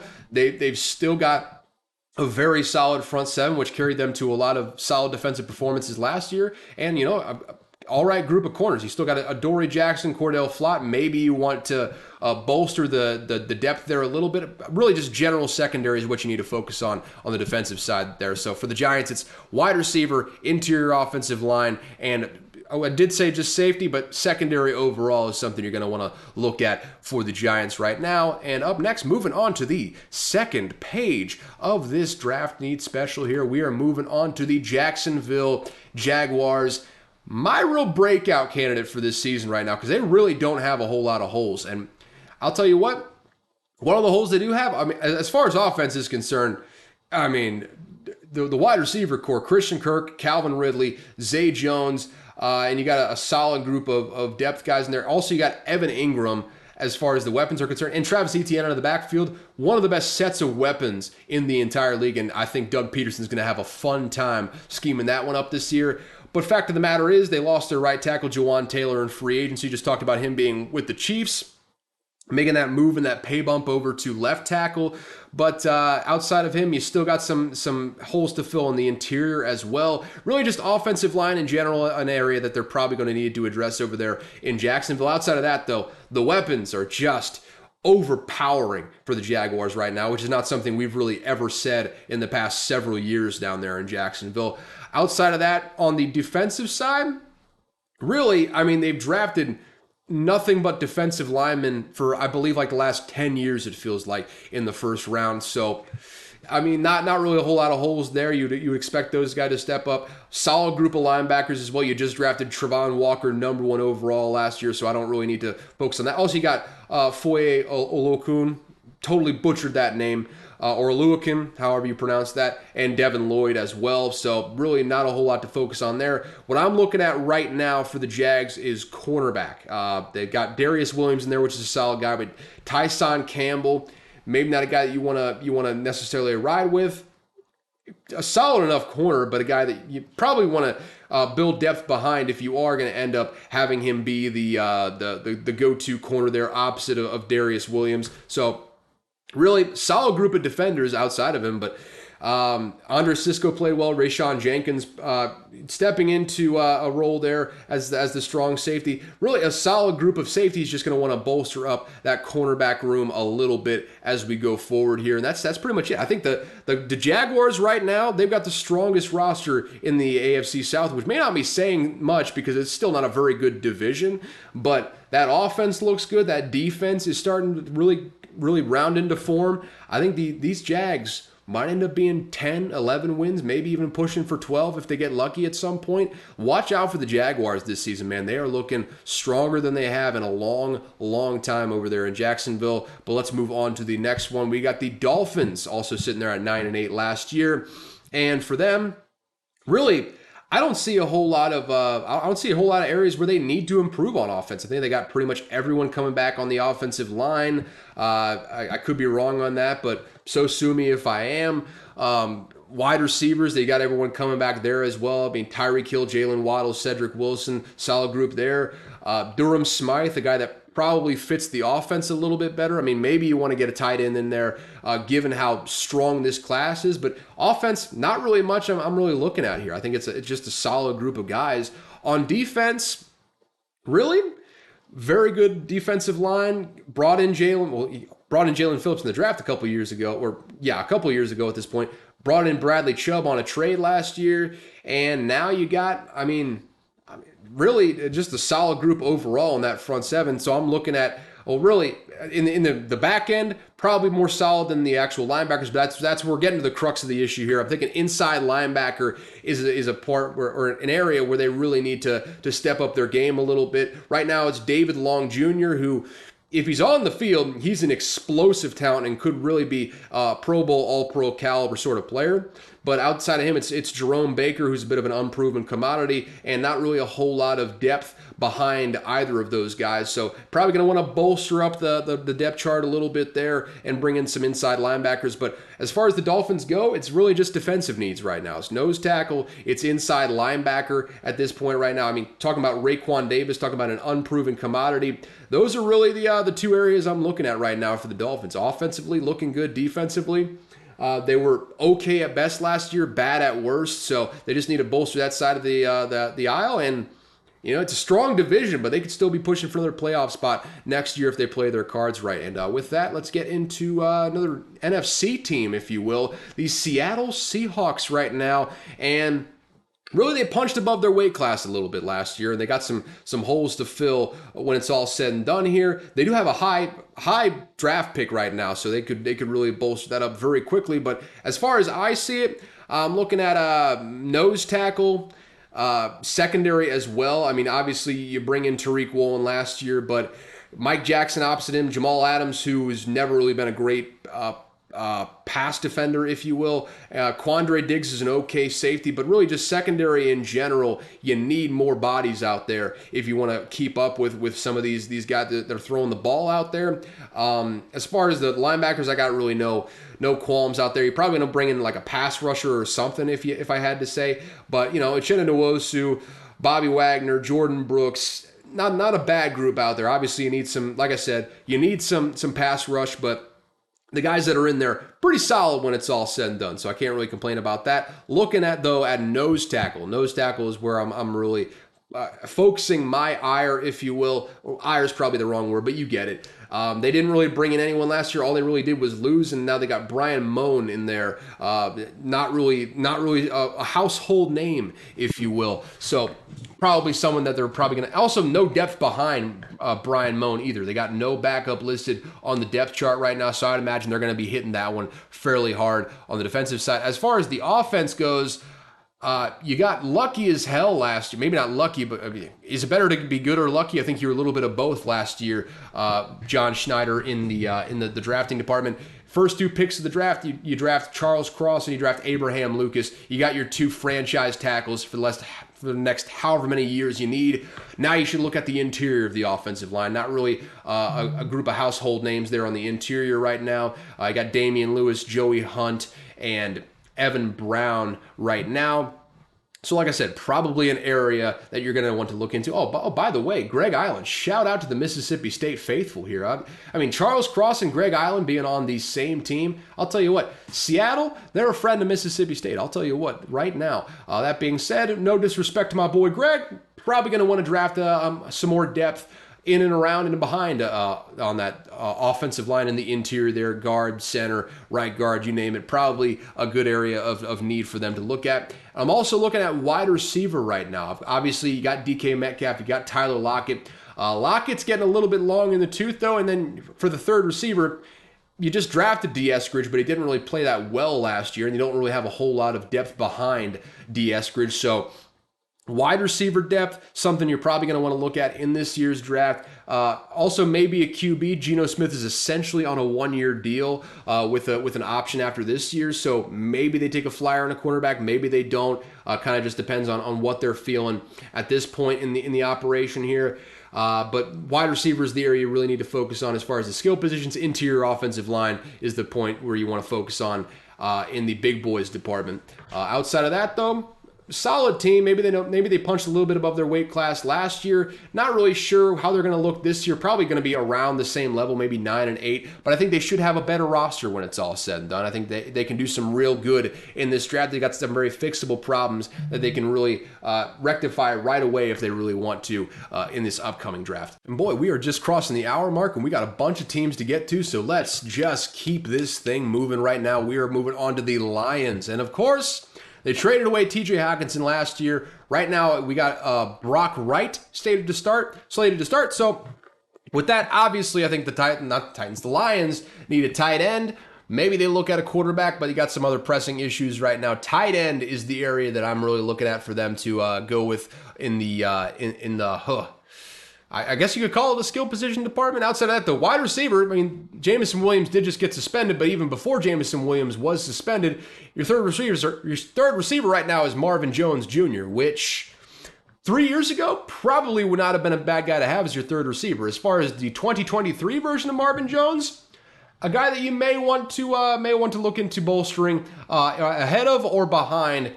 Really, Amon-Ra St. Brown, not really much to say about him. He's a solid number one wide receiver. When Jameson Williams comes back, he's going to be a solid number two, if I had to guess.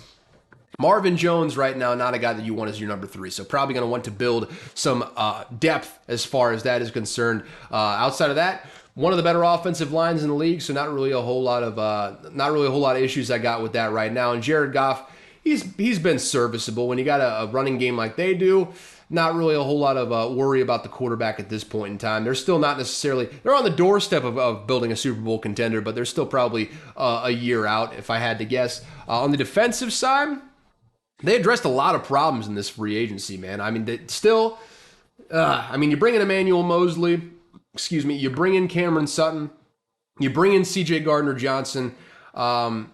Right there, I think you've really addressed a lot of the problems in the secondary. Maybe you bring in another guy right there, maybe a later round sort of investment, but you fixed a lot of problems in the secondary through the free agency investments this year. So what I'm looking at in particular is the interior defensive line. You got right now Isaiah Buggs and Aleem McNeil as your starting interior defensive linemen. Charles Harris played well last season, and obviously Aiden Hutchinson, they drafted him second or third overall. I can't remember exactly which one it was, but they drafted him high for a reason, and he played very well down the stretch last year. You still got a solid group of linebackers. You bring back Alex Anzalone. You got Malcolm Rodriguez. You got James Houston out there. So I think interior defensive line is the area you want to focus on defense, and maybe you sprinkle in a little bit of cornerback, a little bit of safety as well as you go through the course of this draft. But the Lions, right now, for my money, probably the best roster in the entire NFC North right now. They're looking to make a push to at least win the division.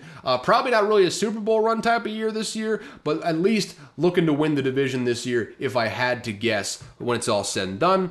Outside of that, let's move on to the next one on the list. I got the Pittsburgh Steelers right here. And offensively, I mean, who's to say what version of Allen Robinson you get? But you bring in that guy, I think you assume that you're not probably going to invest a whole lot of capital in the wide receiver room when you already got Deontay Johnson, you already got George Pickens in there. Obviously, you draft Kenny Pickett last year, and you got Najee Harris in there as well. So skill position, they're probably pretty set. Also, you got Pat Freiermuth, very solid tight end to bolster that thing as well.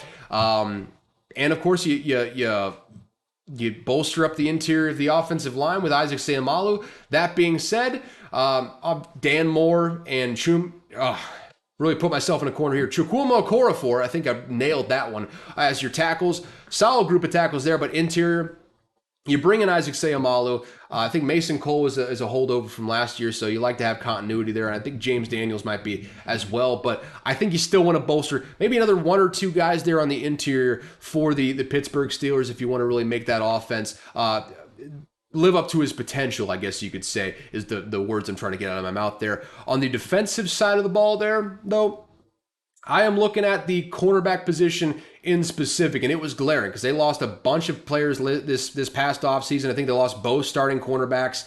I think they lost a starting safety as well, unless DeMonte Casey has always been starting back there. But they did sign Keanu Neal, which is a good depth guy, and they still have Minkah Fitzpatrick, so it's not the biggest, not the biggest sort of need area in the world, but you bring in an aging Patrick Peterson. I think he's a good guy to mentor some young cornerbacks. I think you really go hard at the cornerback room.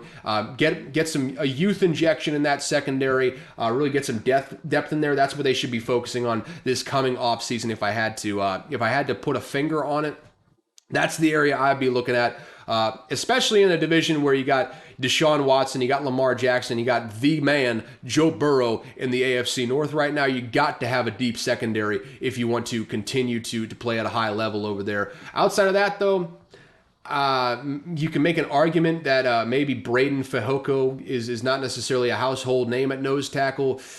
Really not a whole lot of holes in that front seven, though. They got obviously TJ Watt speaks for himself. Alex Highsmith, very good in TJ Watt's absence last year. Bringing Cole Holcomb, you got a Landon Roberts in there as well. I'm Cam Hayward, the Hall of Famer, eventually probably. Larry Ogunjobi, not a whole lot of holes there on that front seven. You just got to pound that secondary in this draft, I have to say. And you're probably right there to where you were last year as one of the better defenses in the entire league when it was getting down towards the back half of the season. So there you have it. Cornerback, interior offensive line, and you're probably going to be pushing for a division title in that AFC North. But kitchen's always hot in the AFC North, in the words of Mike Tomlin over there. But I digress. That seems like a good place to end off on these Steelers. Let's move on to the Washington Commies. The Great Red Wave is sweeping over the entire nation, and we are starting in the nation's capital, of course. Right now, looking at the team needs, really on the offense, sneaky one of the best wide receiver groups in the entire league between McLaurin, Jahan Dotson, Curtis Samuel, who they've got in there for a little bit now, and you still got Brian Robinson, Antonio Gibson in the backfield. They're rolling with Sam Howell, so you could make an argument that perhaps he's that QB is an area of need for them. I don't know. They're going to be rolling with Sam Howell, though, so it's kind of a moot point when it's all said and done. And, of course, you got Logan Thomas at tight end, who is sneaky one of the better tight ends, an above-average tight end. I wouldn't say one of the better tight ends in the league, but an above-average tight end in this modern NFL, I would say. What you really got to look at right now for the Commies is the interior offensive line. You got Charles Leno and signed Andrew Wiley from the Chiefs over this offseason, so solid group of tackles there. But Andrew Norwell, Nick Gates, and Sam Cosmi, not necessarily a all-star group of interior offensive linemen. I would look for them to kind of bolster that on the offensive side of the ball. And that's pretty much the only hole that I'm looking at on the offensive side of the ball. Really a solid group of skill players, and we'll have to see on the quarterback. They're rolling with Sam Howell, though, like I said. On the defensive line, or the defensive side of the ball, though, not the defensive line for sure, because they got a group of monsters up there between Chase Young, Montez Sweat, Jonathan Allen, Deron Payne. Need I say any more? I shouldn't, because those are the only starters there. But again, I digress. Outside of them, though, they lose Cole Holcomb in free agency, who I just talked about with the Steelers. And with that, really, Jamin Davis, not a proven commodity out there. They got David Mayo, Cody Barton, a group that you're probably going to want to bolster in the draft, if I had to say so. So linebacker is one area I'm looking at for the Commies right now. Secondary is another area I'm looking at as well. I mean, Kendall Fuller, okay enough corner. Benjamin St. Juste, I think he was a rookie last year, and he really played well. But as far as the safety, you got Cameron Curl and Derek Forrest. Probably a group you're going to want to bolster even a little bit more. And especially if you're going to have essentially Cameron Dantzler playing the slot corner, probably an area that you want to bolster up a little bit. Not something that you're going to want to roll with when you come up to the actual season. So secondary depth and linebackers, what I'm looking at on the defensive side right there, in addition to the interior of that offensive line for the Commies. You address those areas, and I mean, it's a strong division they're in, but they can really make a push for something maybe a little bit better. They were 8-1 last year with some serious question marks at quarterback. So you get a little bit of uptake at the quarterback play, address some of those areas of need that I was talking about, could really make a push for something better than what they were last year. So with that, let's move on to an abject disaster, shall we? We've got the Tampa Bay Buccaneers, and the wide receiver core is all right. I mean, you still got Mike Evans, Chris Godwin, Russell Gage is a solid third receiver out there.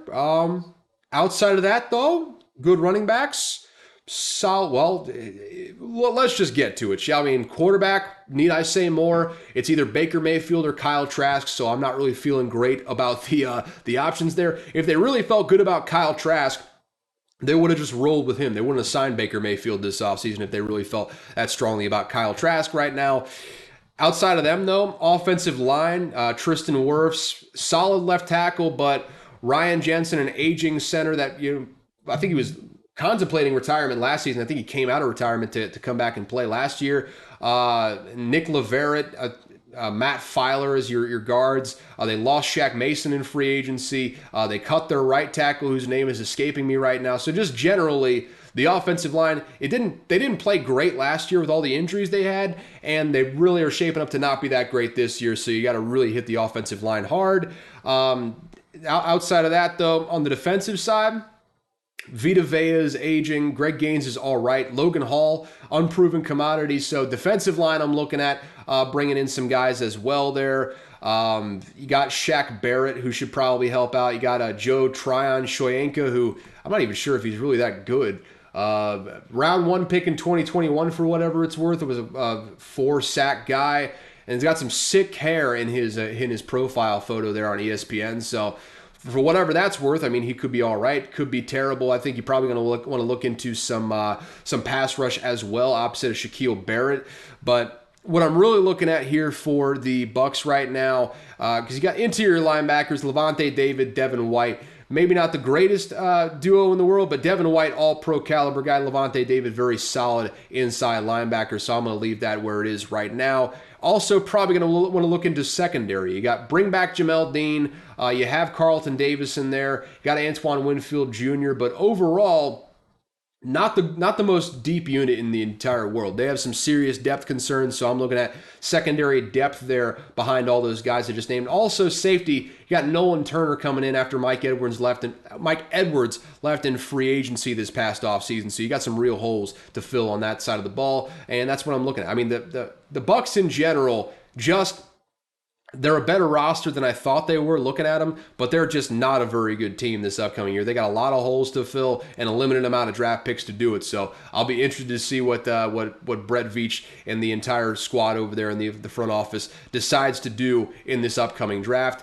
Up next, though, we have got the New England Patriots, and it may come as a shock to y'all, but I think this roster is a little bit better than Matt Patricia made them look at times last year. Really, obviously, you lose Jacoby Myers in free agency. You bring in Juju Smith-Schuster, but I'm not really sure how good he actually is.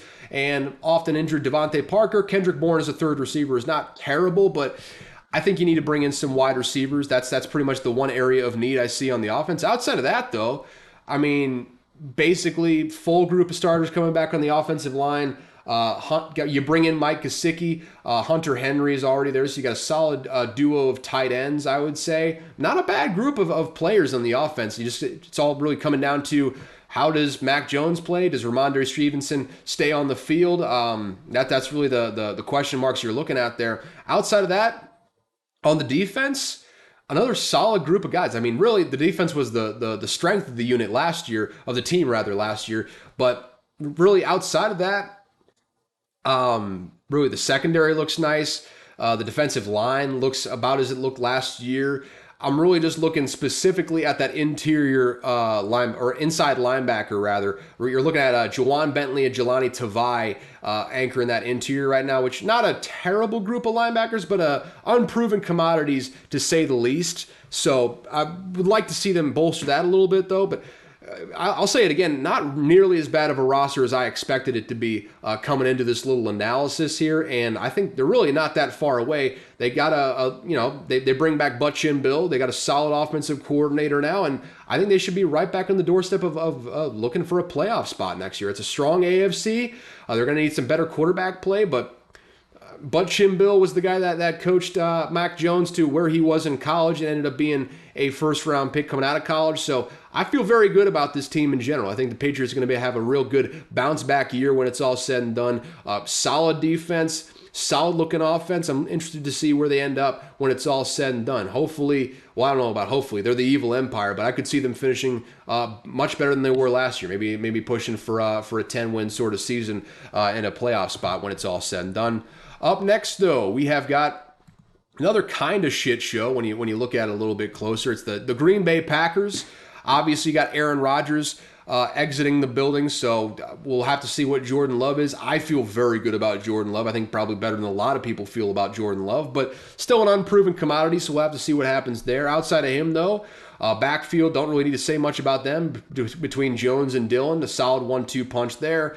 Christian Watson, Romeo Doubs, and then this is the sticking point. Samori Toure as your third receiver. Very unproven commodity and a guy that I would like to see them add a little bit of depth either in front of or behind in this year's draft. I think they probably go for a weapon in this year's draft. And you lose Robert Tonyan in the free agency this year. Also wasn't a very prolific receiver last year. So right now, Josiah DeGuara is slated at the tight end, and it's a very, very strong tight end draft, like I said before. So I think they probably look for a tight end maybe in the first round.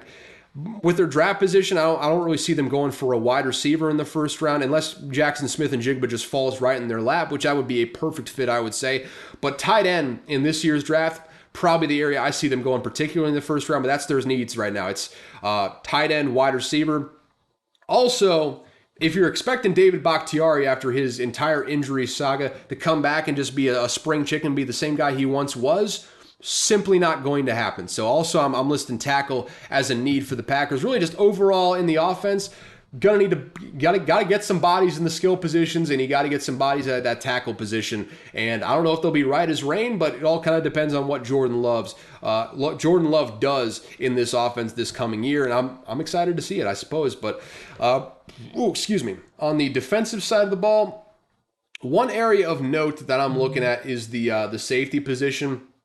Obviously, you still got Darnell playing like a savage back there. Tarvarius Moore next to him. Unproven commodity to say the least, though. So I'm looking at probably a safety there, maybe a mid-round investment if I had to say. Outside of that, though, I mean, still mostly the same cast and crew that they had last year. Devontae Wyatt stepping in that starting lineup with Dean Lowry leaving in free agency.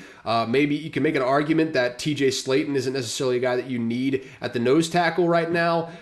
Maybe a guy that you want to build some depth or replace in the draft here. But, you still got Kenny Clark, got Preston Smith, Rashawn Gary, Quay Walker, Devondre Campbell. I mean, solid group of front seven guys. You just got to kind of bolster the back end a little bit. Still got Jair Alexander and Eric Stokes as the corners. Just got to kind of bolster up the safety room a little bit, and then you're probably doing all right when it's all said and done.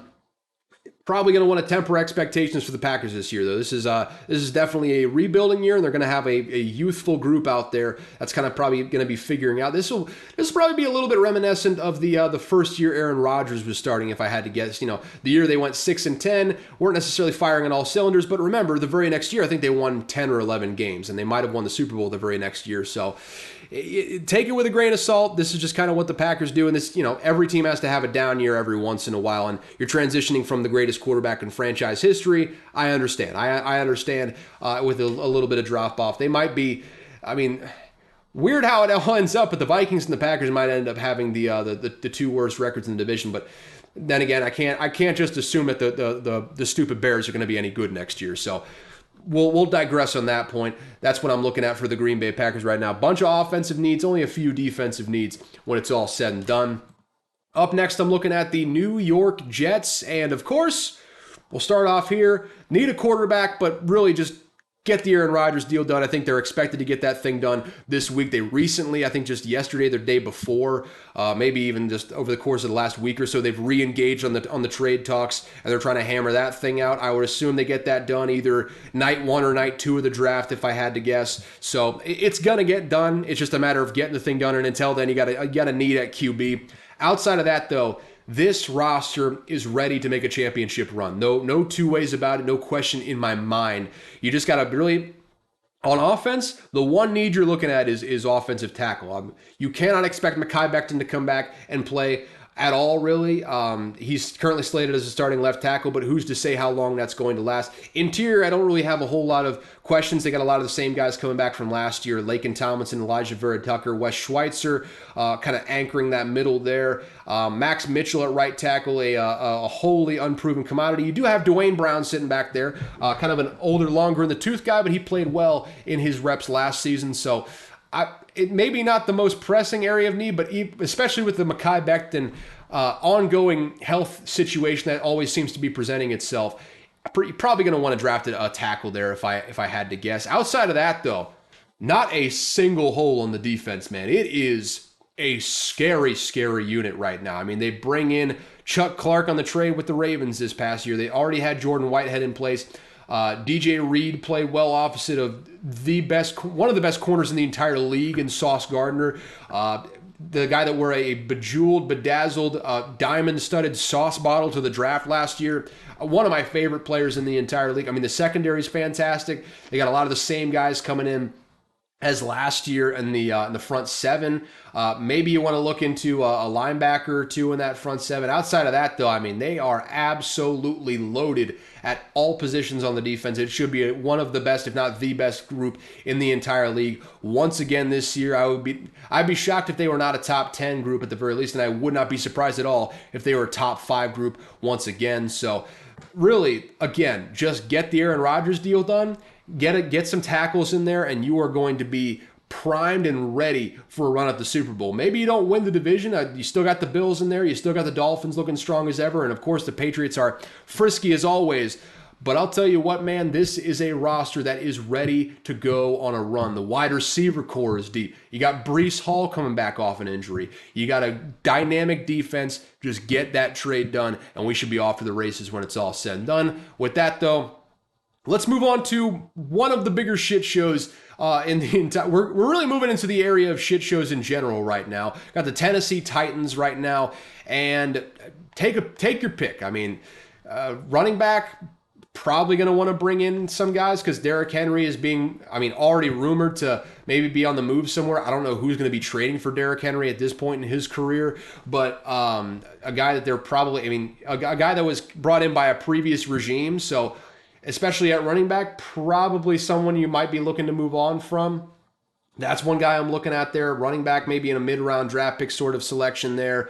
Outside of that, though, again, Treylon Burks seemed like a good pick. He played well last year, but outside of that, it's Chris Moore and Nick Westbrook-Akine, and that's not a 2 and 3 that you're looking to ride with when it's all said and done. So add some wide receivers in there. Outside of wide receiver, I've got a good tight end situation there as well. Looking at offensive line as well. You got Nicholas' little brother over there, Dylan Raduns, Aaron Brewer, Daniel Brunskill, Andre Dillard they just brought in out of free agency. I think that's a pretty good investment. Nice little piece to build around at left tackle. But outside of that, you could probably make upgrades at all those positions. Maybe not in the draft, but probably going to want to hit the offensive line hard as well as those other situations there. So really basically outside of even QB, you can make an argument for them going and getting somebody because Malik Willis didn't play well at all last year, and Ryan Tannehill is, he's okay. He's okay when he's on the field, but he's a guy that you're pretty much perpetually trying to move on from, if I had to guess. So really, it really wouldn't hurt to just go all across the offense and just kind of close your eyes and draft one of those positions there, if I had to say. On the defensive side of the ball, I do think that head coach over there, whose name escapes me, like all the other head coaches right now, Mike Vrabel, probably going to offset a lot of the deficiencies that I see over there. They do have a solid secondary, so that's not much of a worry there as far as I'm concerned. Outside of that, though, I'm looking at inside linebacker, defensive line as real big areas of need on this team right now. Obviously, you re-signed Jeffrey Simmons to a big-time deal, Hail State there, but Tier Tart, Curtis Brooks, no idea how long Harold Landry will even be in the lineup on a given year. He was out the entire year last year. You bring in Azeez Al-Shaair, which is a good linebacker pickup, but next to him is Monty Rice, Danico Autry, which, hey, Hail State once again, another solid pass rush there, but maybe you can always get an upgrade there. Really just pass rush, inside linebacker in general, an area you need to be looking at there. Really, the front seven you just got to do better when it's all said and done. And again, Mike Vrabel's going to offset a lot of that, but right now, the group you got in there is just simply not good enough, and I think they need to make a few upgrades there as well. I will say though, like I said, secondary not looking bad though, which is always something is especially in the modern era of the NFL something you need, which is a good starting point if nothing else. And I made this point before. I don't think Mike Vrabel's ever going to let them be abjectly terrible. This is not a good roster though, and they need to upgrade at a lot of positions. So I'll be interested to see how this new regime is it Rand Carthon there with Tennessee? I can't quite remember right now. Favorite Star Wars character though, great smuggler in the Star Wars universe, Rand Carthon. Going to be looking to right the ship over there with the Tennessee Titans, and he's got his hands full in this first draft as the GM. So let's move on to, we're getting right into the top 10 here, folks. We have got the Carolina Panthers coming in right now, and you know what? They did a great job in free agency. I think they've made a lot of really good additions to what they already had in the building. That being said, they can do more, and obviously the running back room shored up with Miles Sanders. You bring in some good additions with Adam Thielen at wide receiver, DJ Chark, big time addition there as well at wide receiver. I'd like to see them get one more in the draft though. Terrace Marshall, not really the greatest third receiver in the world. Obviously, you got Laviska Shenault there. He's a very good gadget guy. You got Damiere Byrd, a good sort of deep threat in there. But, I think you want to bring in one more guy, and you're probably looking very good there, especially when you're bringing in a quarterback in all likelihood. And also, that's another area of need in all likelihood. You got Andy Dalton starting right now. He's a bridge quarterback through and through. They're going to draft someone number 1 overall. It's just a matter of who they end up picking at that spot. And then they'll go from there, I suppose. But really, outside of that, really solid offensive line. Bring in Hayden Hurst. You got a solid group of running backs. Got a good offensive mind in there with the guy they just brought in at head coaches. Again, really bad with head coaching names today. I have no idea why I'm this bad at it. But, gosh, Frank Reich. My goodness. I have no idea how I forgot Frank Reich. Good offensive mind there. Good offensive line to work with. And a hell of a staff. An all-star staff of offensive guys that they brought in. Spent a lot of money on that. And it's hopefully going to pay big dividends for them. But really, that's all I'm really looking at on the offensive side of the ball. Obviously, they draft the quarterback number 1 overall and see who they get at wide receiver as well from there. And on the defensive side of the ball, they brought in some good pieces. I'll give them that. And they brought in a very good defensive coordinator in Ejiro Evero. Really, once he was out of the head coaching search, he was the hottest commodity at a defensive coordinator that there was on the market.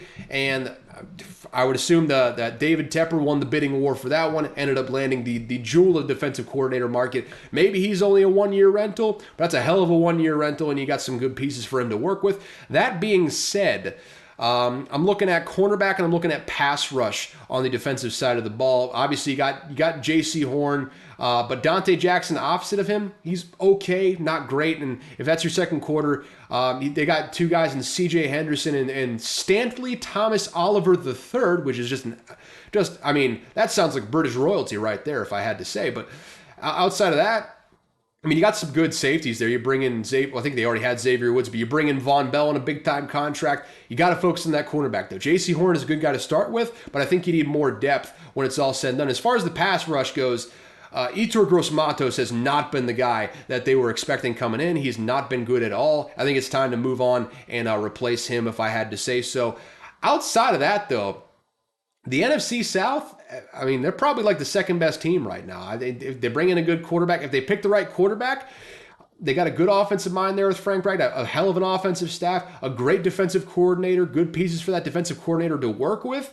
This could very easily be a team that finishes with like a 10-win season, once again pushing for a playoff spot, especially in the NFC, perpetually wide open in the NFC. So we'll have to see how that all works out. I think they're putting themselves in a really good position after years of just abject mediocrity, specifically at the quarterback position, to really go out there and make a big-time push for a playoff spot and kind of building up this franchise to what the ultimate goal is towards the Super Bowl. Probably won't be looking at it this year, but in the years to come, they're really putting themselves in a good position to go out there and get it done. So with that, those are my areas of need for them. Let's move on down the list. We have got the Cleveland Browns next up here. And honestly, No real areas of need on the offensive side of the ball. I mean, offensive line is good. They bring in Elijah Moore on the trade market. They already had Marquise Goodwin behind him, and of course Donnie Peeps, Donovan Peoples-Jones, and Amari Cooper are your top two receivers. You got Nick Chubb. Obviously, some questions behind Nick Chubb as far as the depth is concerned, but when you got Nick Chubb, not sure it necessarily matters who the depth is behind him. And obviously, you got Deshaun Watson in there. You assume he'll play better than what he did last year. Maybe, I mean, now that he's not being nasty off the field, maybe the nastiness was what was fueling his good play. If that's the case, they're in big trouble. But assuming that that's not the case, he'll probably play a little bit better than he did down the stretch last year. And obviously, got David Njoku at the tight end position.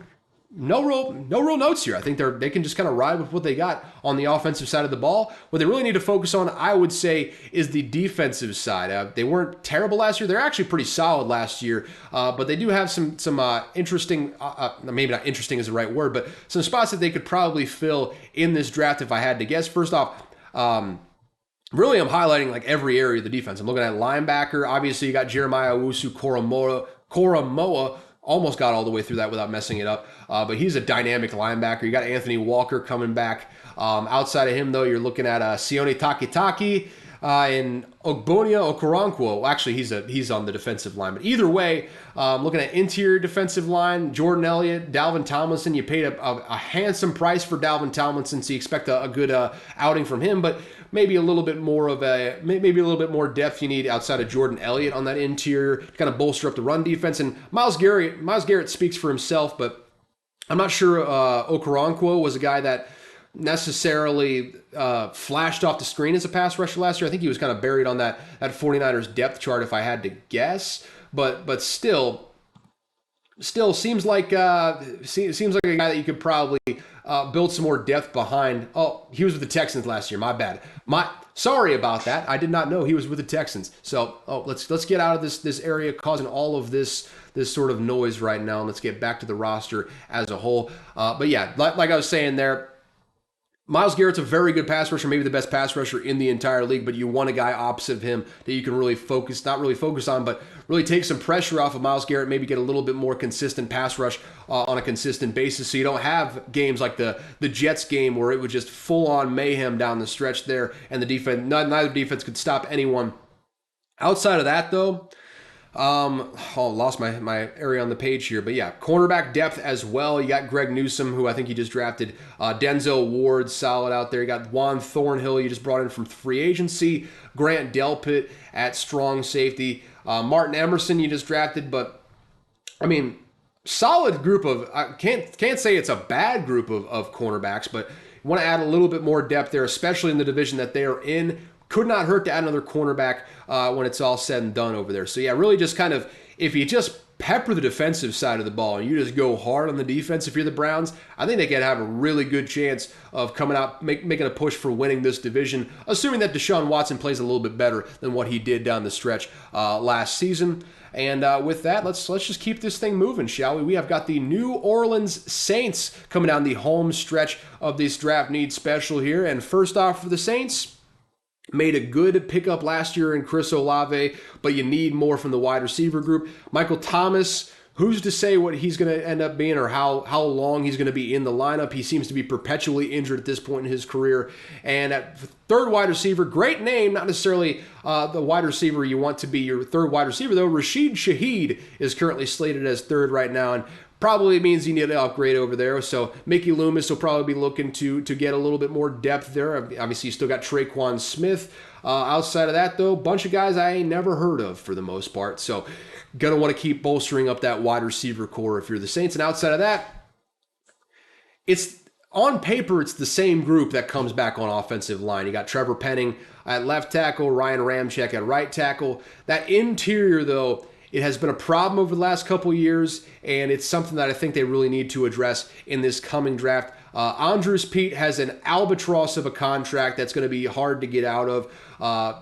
but he has not played up to the standard there. Eric McCoy has been okay, but not great. Cesar Ruiz was supposed to be drafted as a center. It has not worked out at all. So I think you need to bolster the interior of that offensive line as well as that wide receiver core if you want to upgrade on the offensive side. You brought in Derek Carr, who I think is a solid upgrade at the quarterback position. Now you got to do some work outside of him. Obviously, you bring in Jamal Williams to have a nice little 1-2 punch there at the running back position.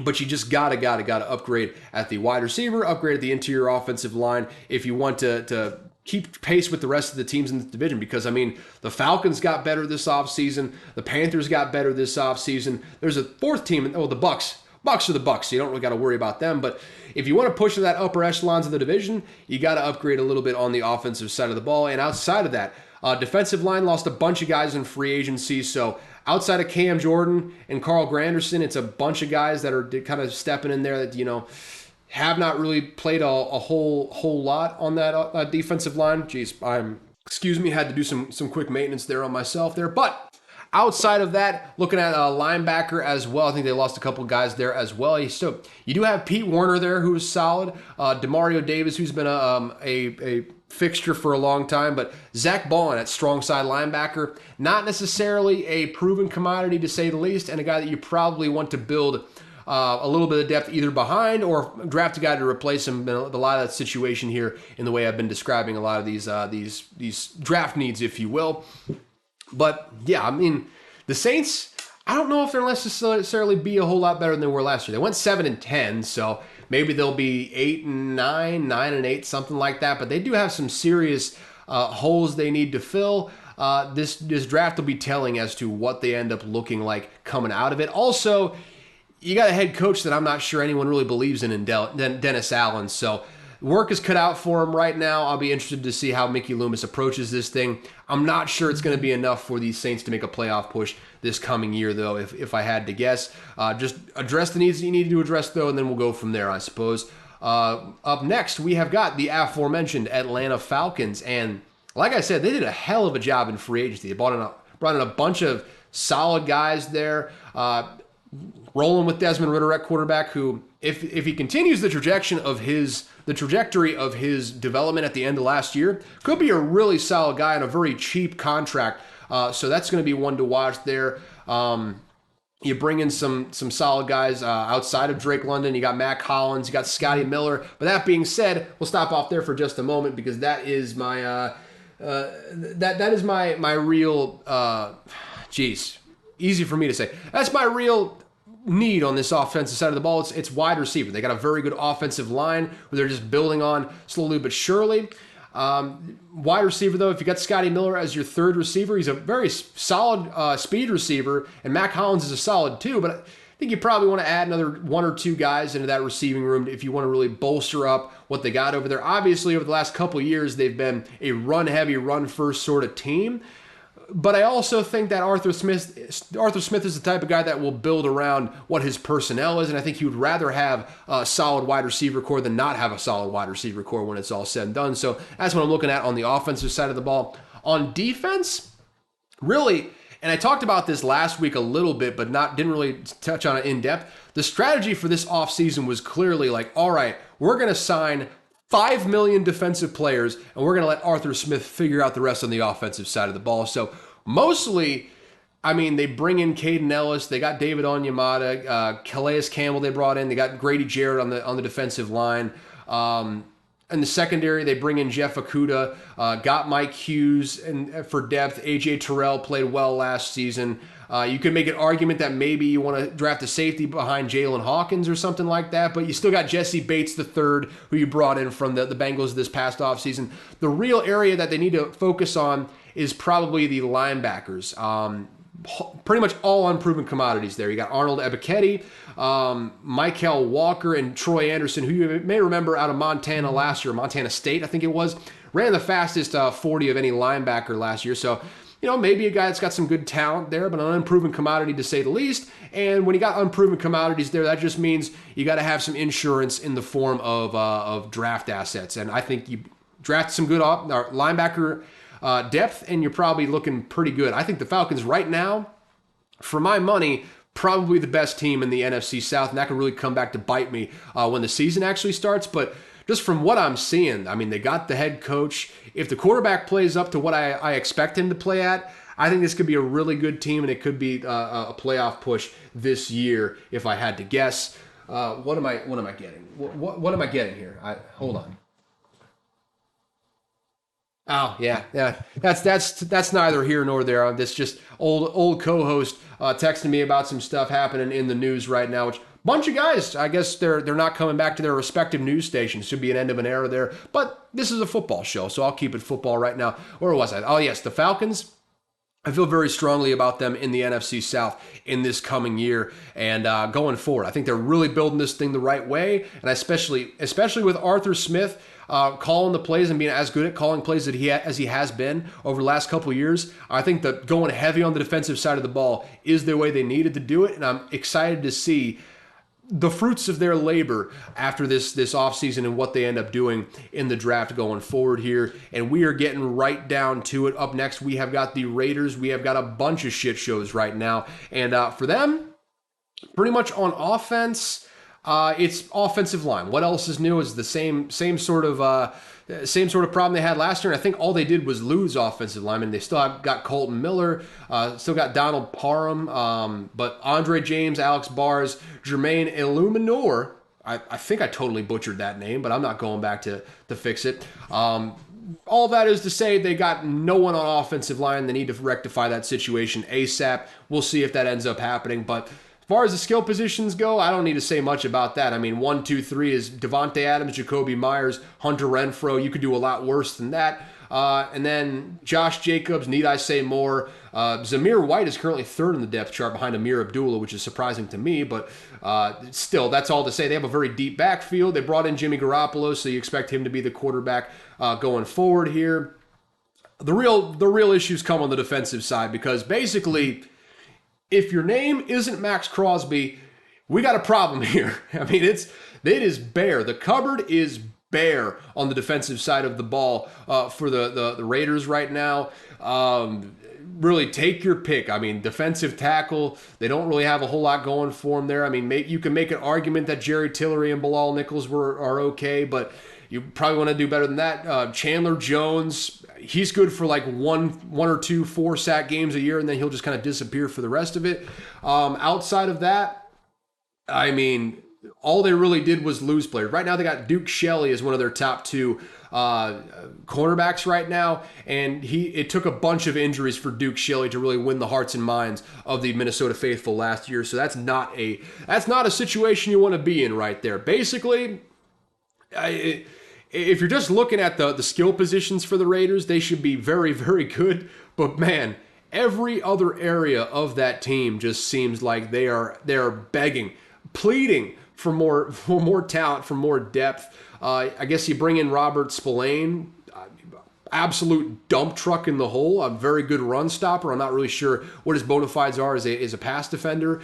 I mean, again, just Lord help this defense. They need all the help they can get going into this offseason. Outside of that, though, let's move on from the Raiders, shall we? And it's basically offensive line and every single position not named Max Crosby on the defense is what we're looking at. We're in the final like 6-ish here, I want to say. It's 1, 2, 3, 4, 5, 6. Yeah, final 6 here. Starting off with the Denver Broncos, one of those teams that do not have a draft pick in this upcoming first round, and they got some issues to address right now.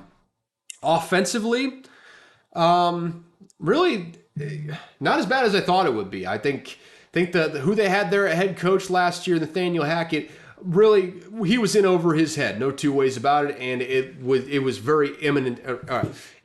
It was very obvious throughout the course of last year. They brought in some good talent as well. They brought in Samaje Perine to back up Javonte Williams.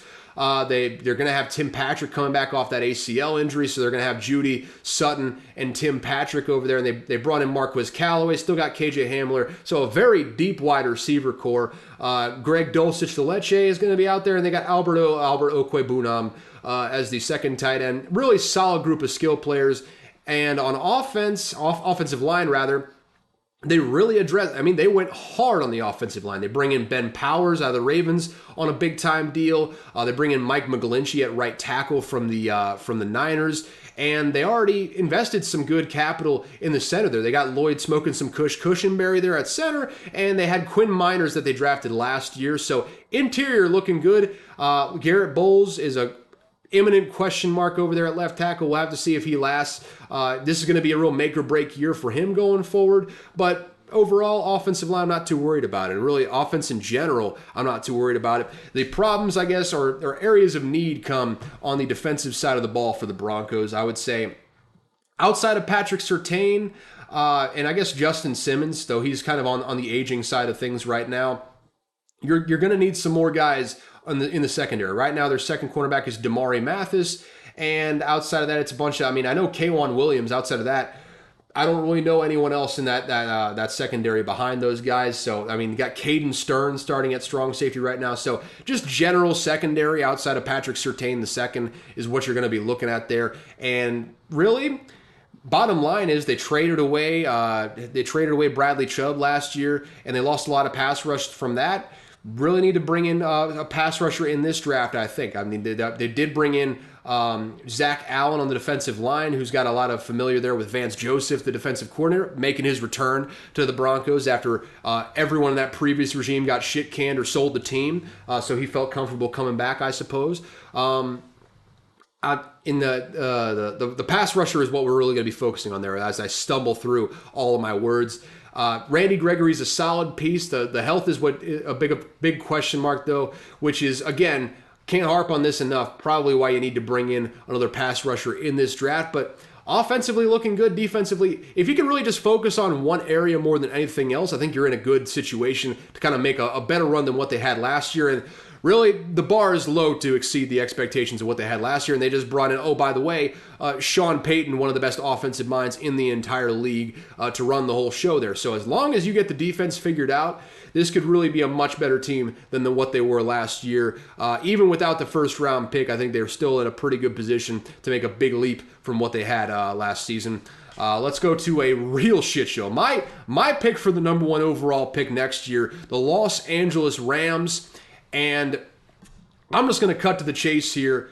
I think pretty much every single area outside of offensive line, ironically enough, probably need to upgrade at. I mean, I'm talking Matt Stafford had a bruise on his spine last year and had health issues throughout the course of his career. Cam Akers and Kyron Williams, who the hell knows what you're going to get in that backfield. Cooper Kupp, no disrespect to Cooper Kupp. He's one of, if not the best wide receiver in the NFL right now. But you got Van Jefferson and Ben Skoranek behind him. Van Jefferson, who's shrunk up like a pair of Inuit testicles every time he's been in a big moment. And Ben Skoranek, who just basically discount Cooper Kupp.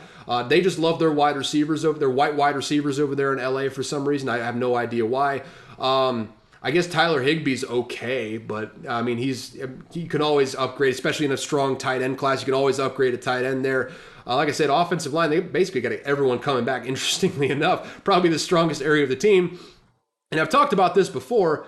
I think it's basically Aaron Donald and Ernest Jones are your only two returning defensive starters from last year. Outside of that, you have got a host of unproven commodities and just a bunch of guys where you're like, oh, I mean, this roster is bereft of talent right now, and I'm sure Aaron Donald and again, these head coaches just totally escaping my mind right now. Sean McVay. Both Aaron Donald and Sean McVay are probably very happy they decided to come back for one more year to give it another ride. This whole roster, and they got barely any draft picks to replenish right now. They need a full roster makeover, and it's not going to look pretty next year. I mean, Rams fans, all five of you, probably a good time to just stay home. It's probably going to be looking a lot like Oakland Athletics games in the middle of a day game.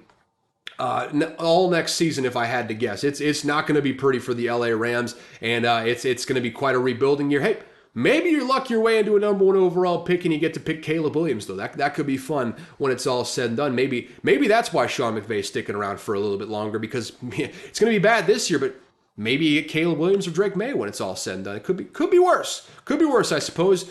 Not this coming year, though. It's going to be painful. With that, though, let's move away from that depression into a little bit more hope. Indianapolis Colts, they bring in a new offensive-minded head coach as my dog walks in here all cute and cuddly as usual, sniffing, giving her some pets. What a good dog she is, as I almost crest the 2-hour mark here. I said I'd try to keep it under 2 hours, and I breezed right through the initial part of this. That was never going to happen, was it? We all knew that, but I digress on that front. Right now, Gardner Minshew is the starter, which means you got a QB problem, and no secret there. They're probably going to take a quarterback there at, I can't remember if they're 4. They're at 4, yeah. So probably going to take a QB there at 4. Wide receiver, again, Michael Pittman's your number 1.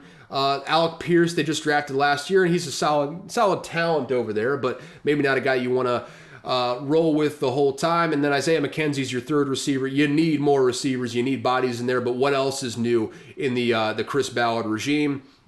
Outside of that, though, for some reason, Kylan Granson is the slated number 1 tight end. That's not true. He probably is going to be the third one behind Jelani Woods and Mo Alley Cox. So I don't really have a whole lot of question marks about their tight end room. But again, strong tight end class, so maybe they get someone in the mid rounds. I take a flyer on a guy like Zach Kuntz, who just blew the combine away, absolutely destroyed the combine, an athletic freak. Maybe take a flyer on a guy like that. But, tight end overall, not the biggest area of need. You're looking at defense mostly. They lost Bobby Okereke in this past cycle here, but you do got Zaire Franklin coming back. You got Shaquille Leonard coming back after all of his health scares. I assume he's still a youngish guy, so I think that's probably going to be a little bit better than what it was last year. Outside of that, though, you're looking at like EJ Speed. Maybe he'll be okay. Maybe he won't. I don't have a whole lot of issues with their linebacking core. Defensive line, though, they lose Yannick Ngakoue over the course of this last offseason. I think Grover Stewart is stepping there at defensive tackle. You still got DeForest Buckner, which is good. You just drafted Kwity Paye, I believe, last year, 2 years ago. You bring in Samson Ebukam. That being said, it would not hurt to bring in more guys on that defensive line. I think it's probably an area that you want to bolster up a little bit more. And in secondary, you just traded away Stephon Gilmore. Isaiah Rodgers steps in. Unproven commodity over there. Kenny Moore had a down season last year, though. He's your number 1 corner, no question about it. And Rodney Thomas was good. Julian Blackmon was okay. But overall, just not a very deep secondary. You're going to want to bolster that if you are the Colts. Wow, I was just looking at the wrong line there. Probably want to bolster the secondary, sure, but let's move back to the offensive side, shall we? Because I'm looking specifically at that left tackle when it's all said and done. Left tackle in particular, you got Braden Smith coming back from last year, but I think they just let go of their starting left tackle from last year. Right now it's Bernard Raymond slated at the left tackle for the Colts. I'm sorry about that. I just absolutely went full derp mode. Totally looked at the Cardinals on the next up on the list, which is, one of those shit shows that's probably not going to turn around in the course of this offseason, but we'll get there when we get there. That being said, back to the subject at hand. Left tackle, big area of need for them right now. I think that offensive line is probably better than what they put on tape last year, but, especially with a mobile quarterback, probably going to perform a little bit better.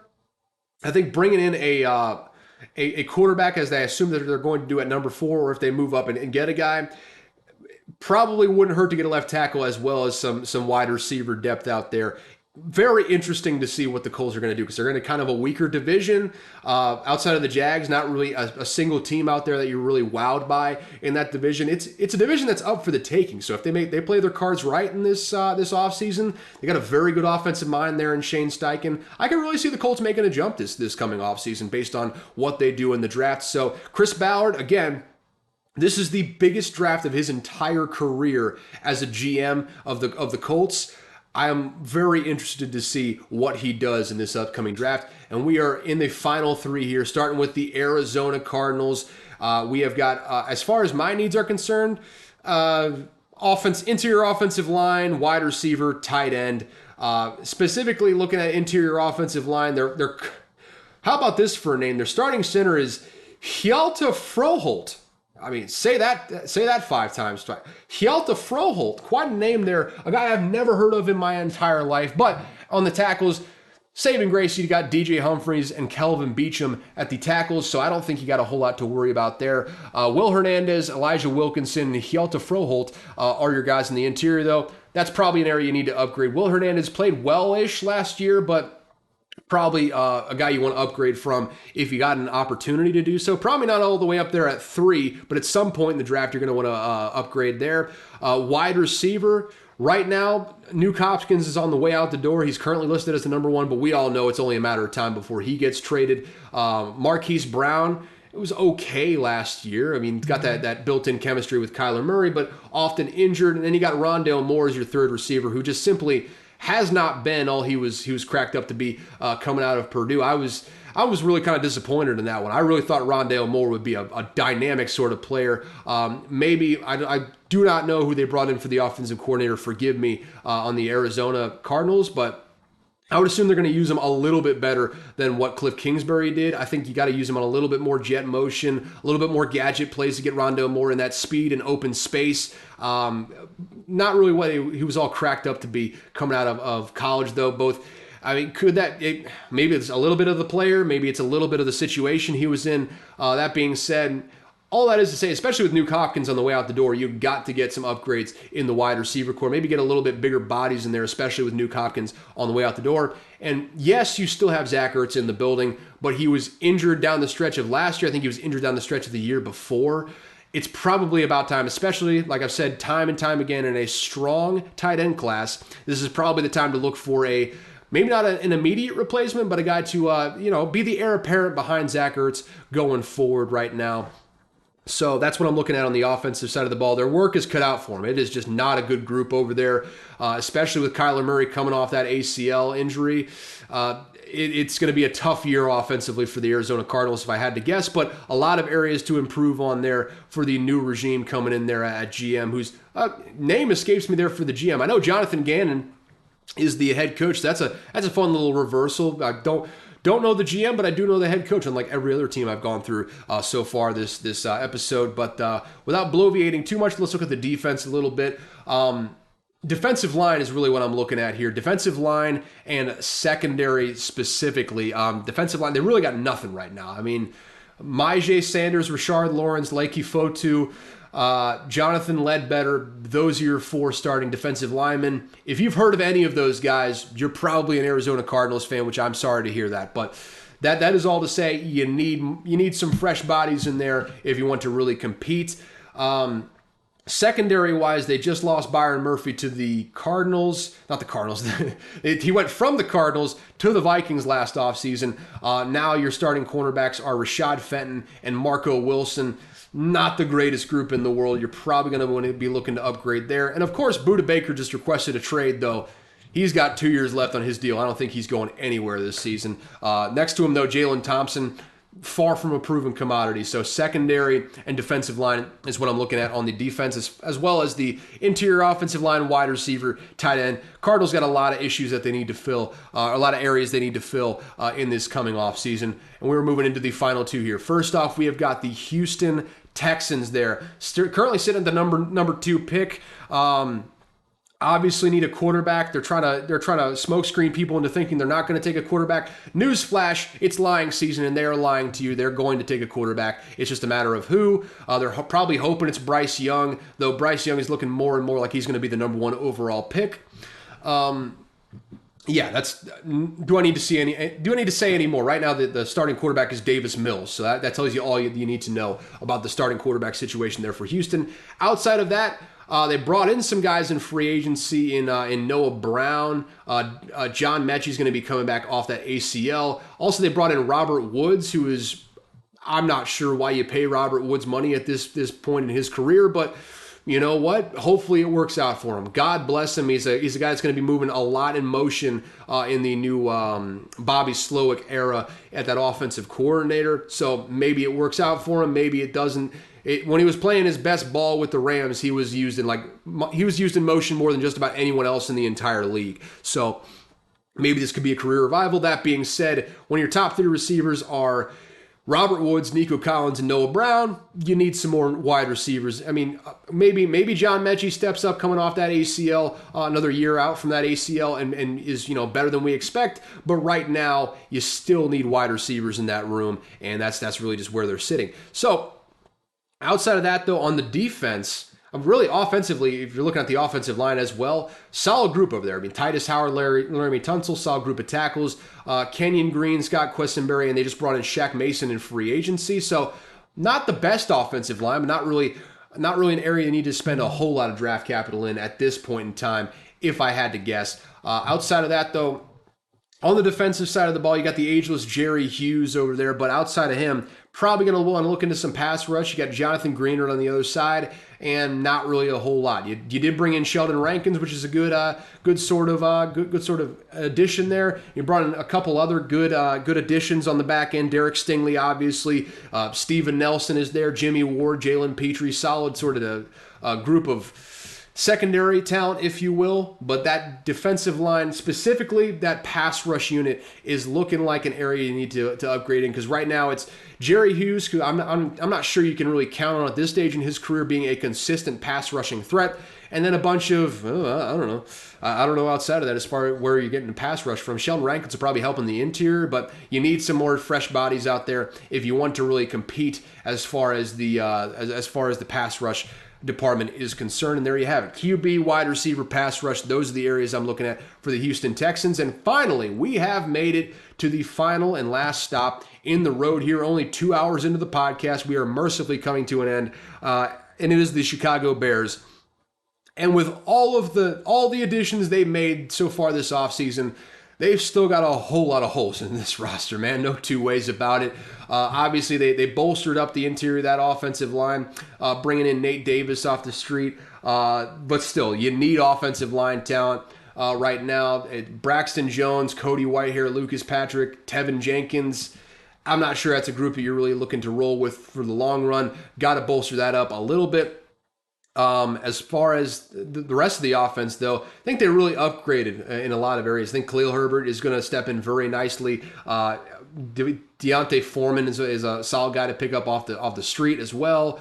As far as wide receivers, you bring in DJ Moore on that trade for the number 1 overall pick, an absolute steal to get him with the number 1 overall pick trade as well. Already had Darnell Mooney, Chase Claypool. Who's to say? I mean, he's all right, I guess, but you still got Equanimeous St. Brown, Dante Pettis, Velus Jones. They got a really deep group of wide receivers in a way that they did not have in previous years, especially when you got a legit number 1 in DJ Moore coming in. You got Cole Kmet. So overall, solid group of weapons that they got there, in addition to having Justin Fields, the most dynamic runner outside of Lamar Jackson at the quarterback position in the entire league right now. The real needs come in on defense. They had a terrible defense last year, and they brought in a bunch of guys on defense, but they still need to bring in more, quite frankly.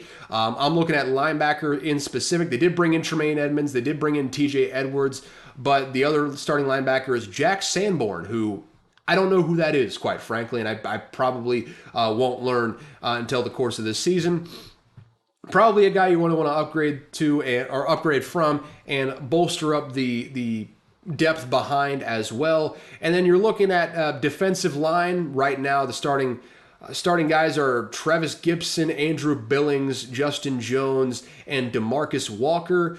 Not an all-star group there. So again, there's a reason they were the number 1 overall pick last year. There's a lot of areas they need to get to, and I would assume they're going to be hitting them pretty aggressively in this draft this year. So defensive line is one of them, linebacker is one of them, and I think safety are probably looking good. Jaquan Brisker and Eddie Jackson, a solid group of safeties, if I had to say so. But Kyler Gordon and Jalen Johnson probably just not going to cut it at cornerback. So that's my other group that I'm looking at there, cornerback, as far as needs. Really just the entire defense on the whole.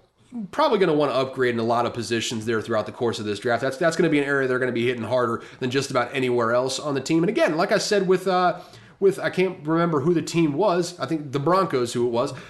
If you're just looking at one side of the ball for the most part, outside of the offensive line, you're in a pretty good position to really upgrade where you were from the previous year. So there you have it. Offensive line, linebacker, cornerback, defensive line for the Bears this coming draft. And there it is.